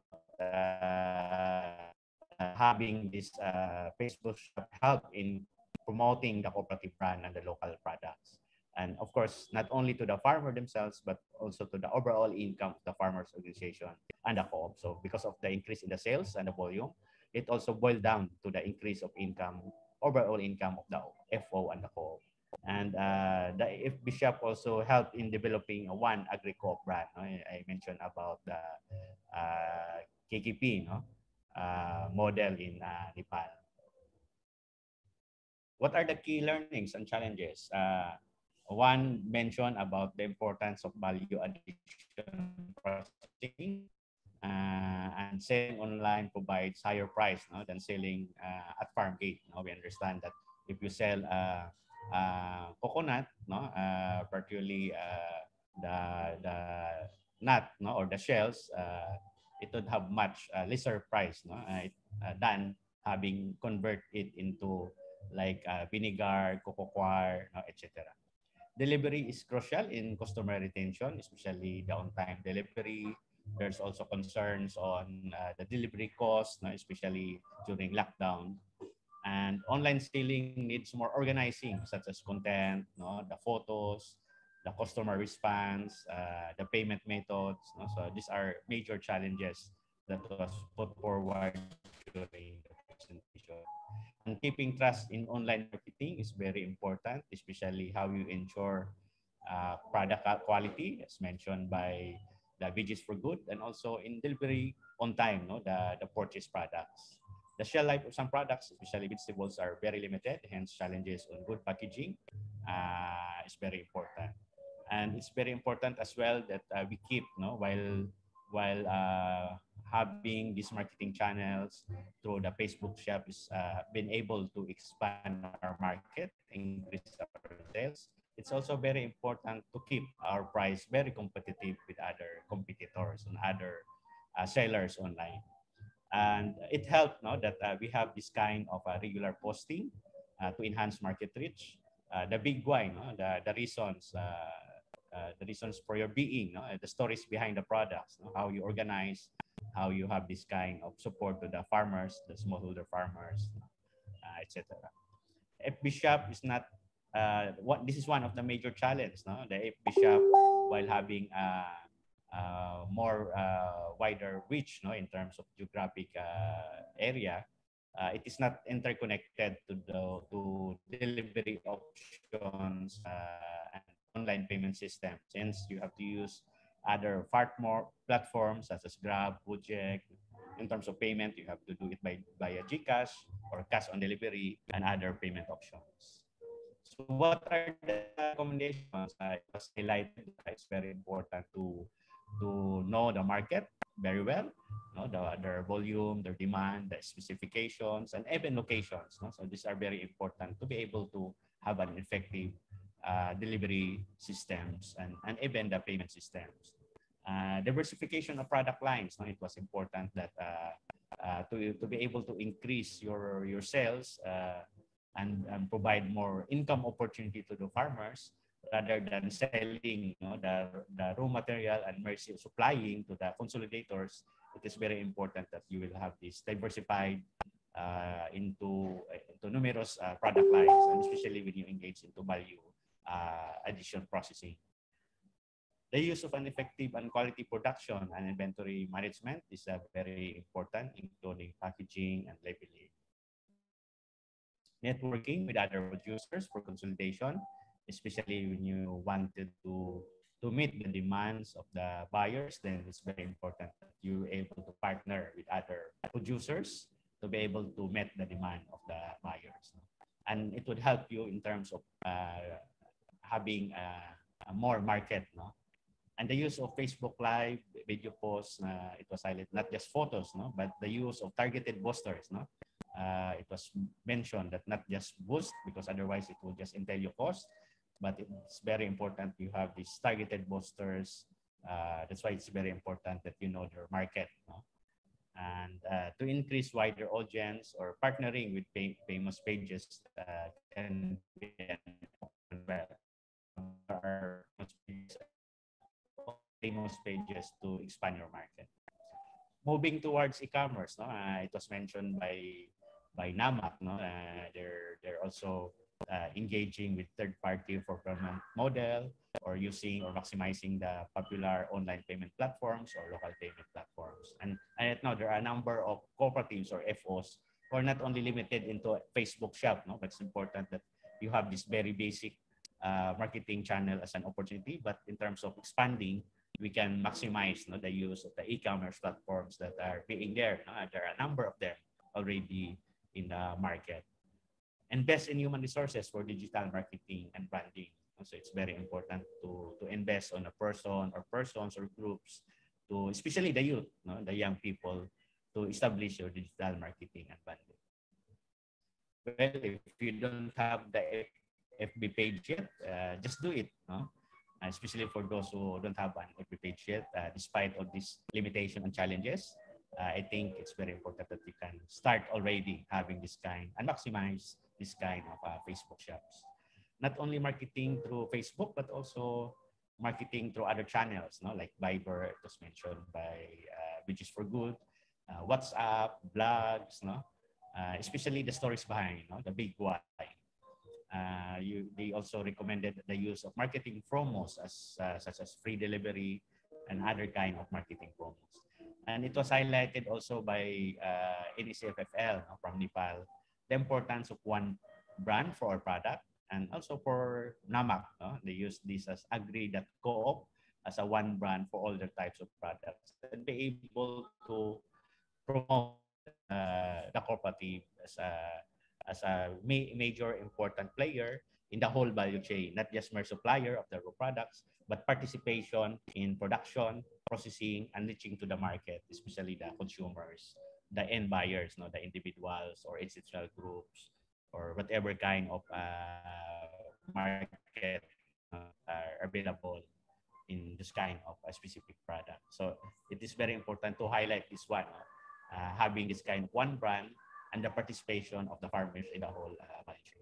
So that's all the summary, the learnings, the impact to the farmers, to the groups, and of course the recommendation. So I have shared this to Irish, our secretariat, and we would be happy to share this as well to all the participants of this webinar. So thank you very much for your attention and good afternoon. Back to you, Amir. Thank you, Jojo, for your the nice synthesis and also and also the information. Our link will be in the Facebook page. So Irish will share already. So far, Irish shared the link in here, and I would like to express my gratitude to all of the participants who are patiently they presented their presentation and also the hearing us. So now I would like to close the session, the Facebook marketing session right now. So keep well, stay safe, and thank you everyone. Thank you. Thank you. Bye bye. Thank you. Bye bye. Bye bye. Bye bye. Bye. Thank you to all our speakers.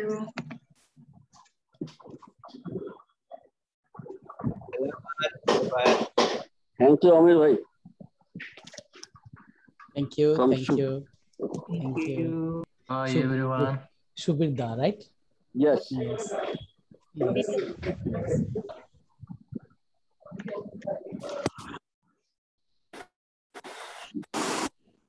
Bye bye. Thank Bye. you. Thank you very much. Thank you. Thank you, Aison and Ditsy. Salamat din. Salamat. Salamat. Kaya ako dun sa Ditsy, ha? Kala Ditsy. Bakit? Bibili ka na? Baka bumili ka na doon. Di ba bumili ka na sa kanila? Sa kagat? Sa kagat? Pero dahil pinabili ko yun eh. May pumunta doon tapos nagpabili ako. Ay, tanggalin mo na yung Facebook Live, Irish. Irish, patagin mo na yung Facebook Live. Nag-chat na tayo.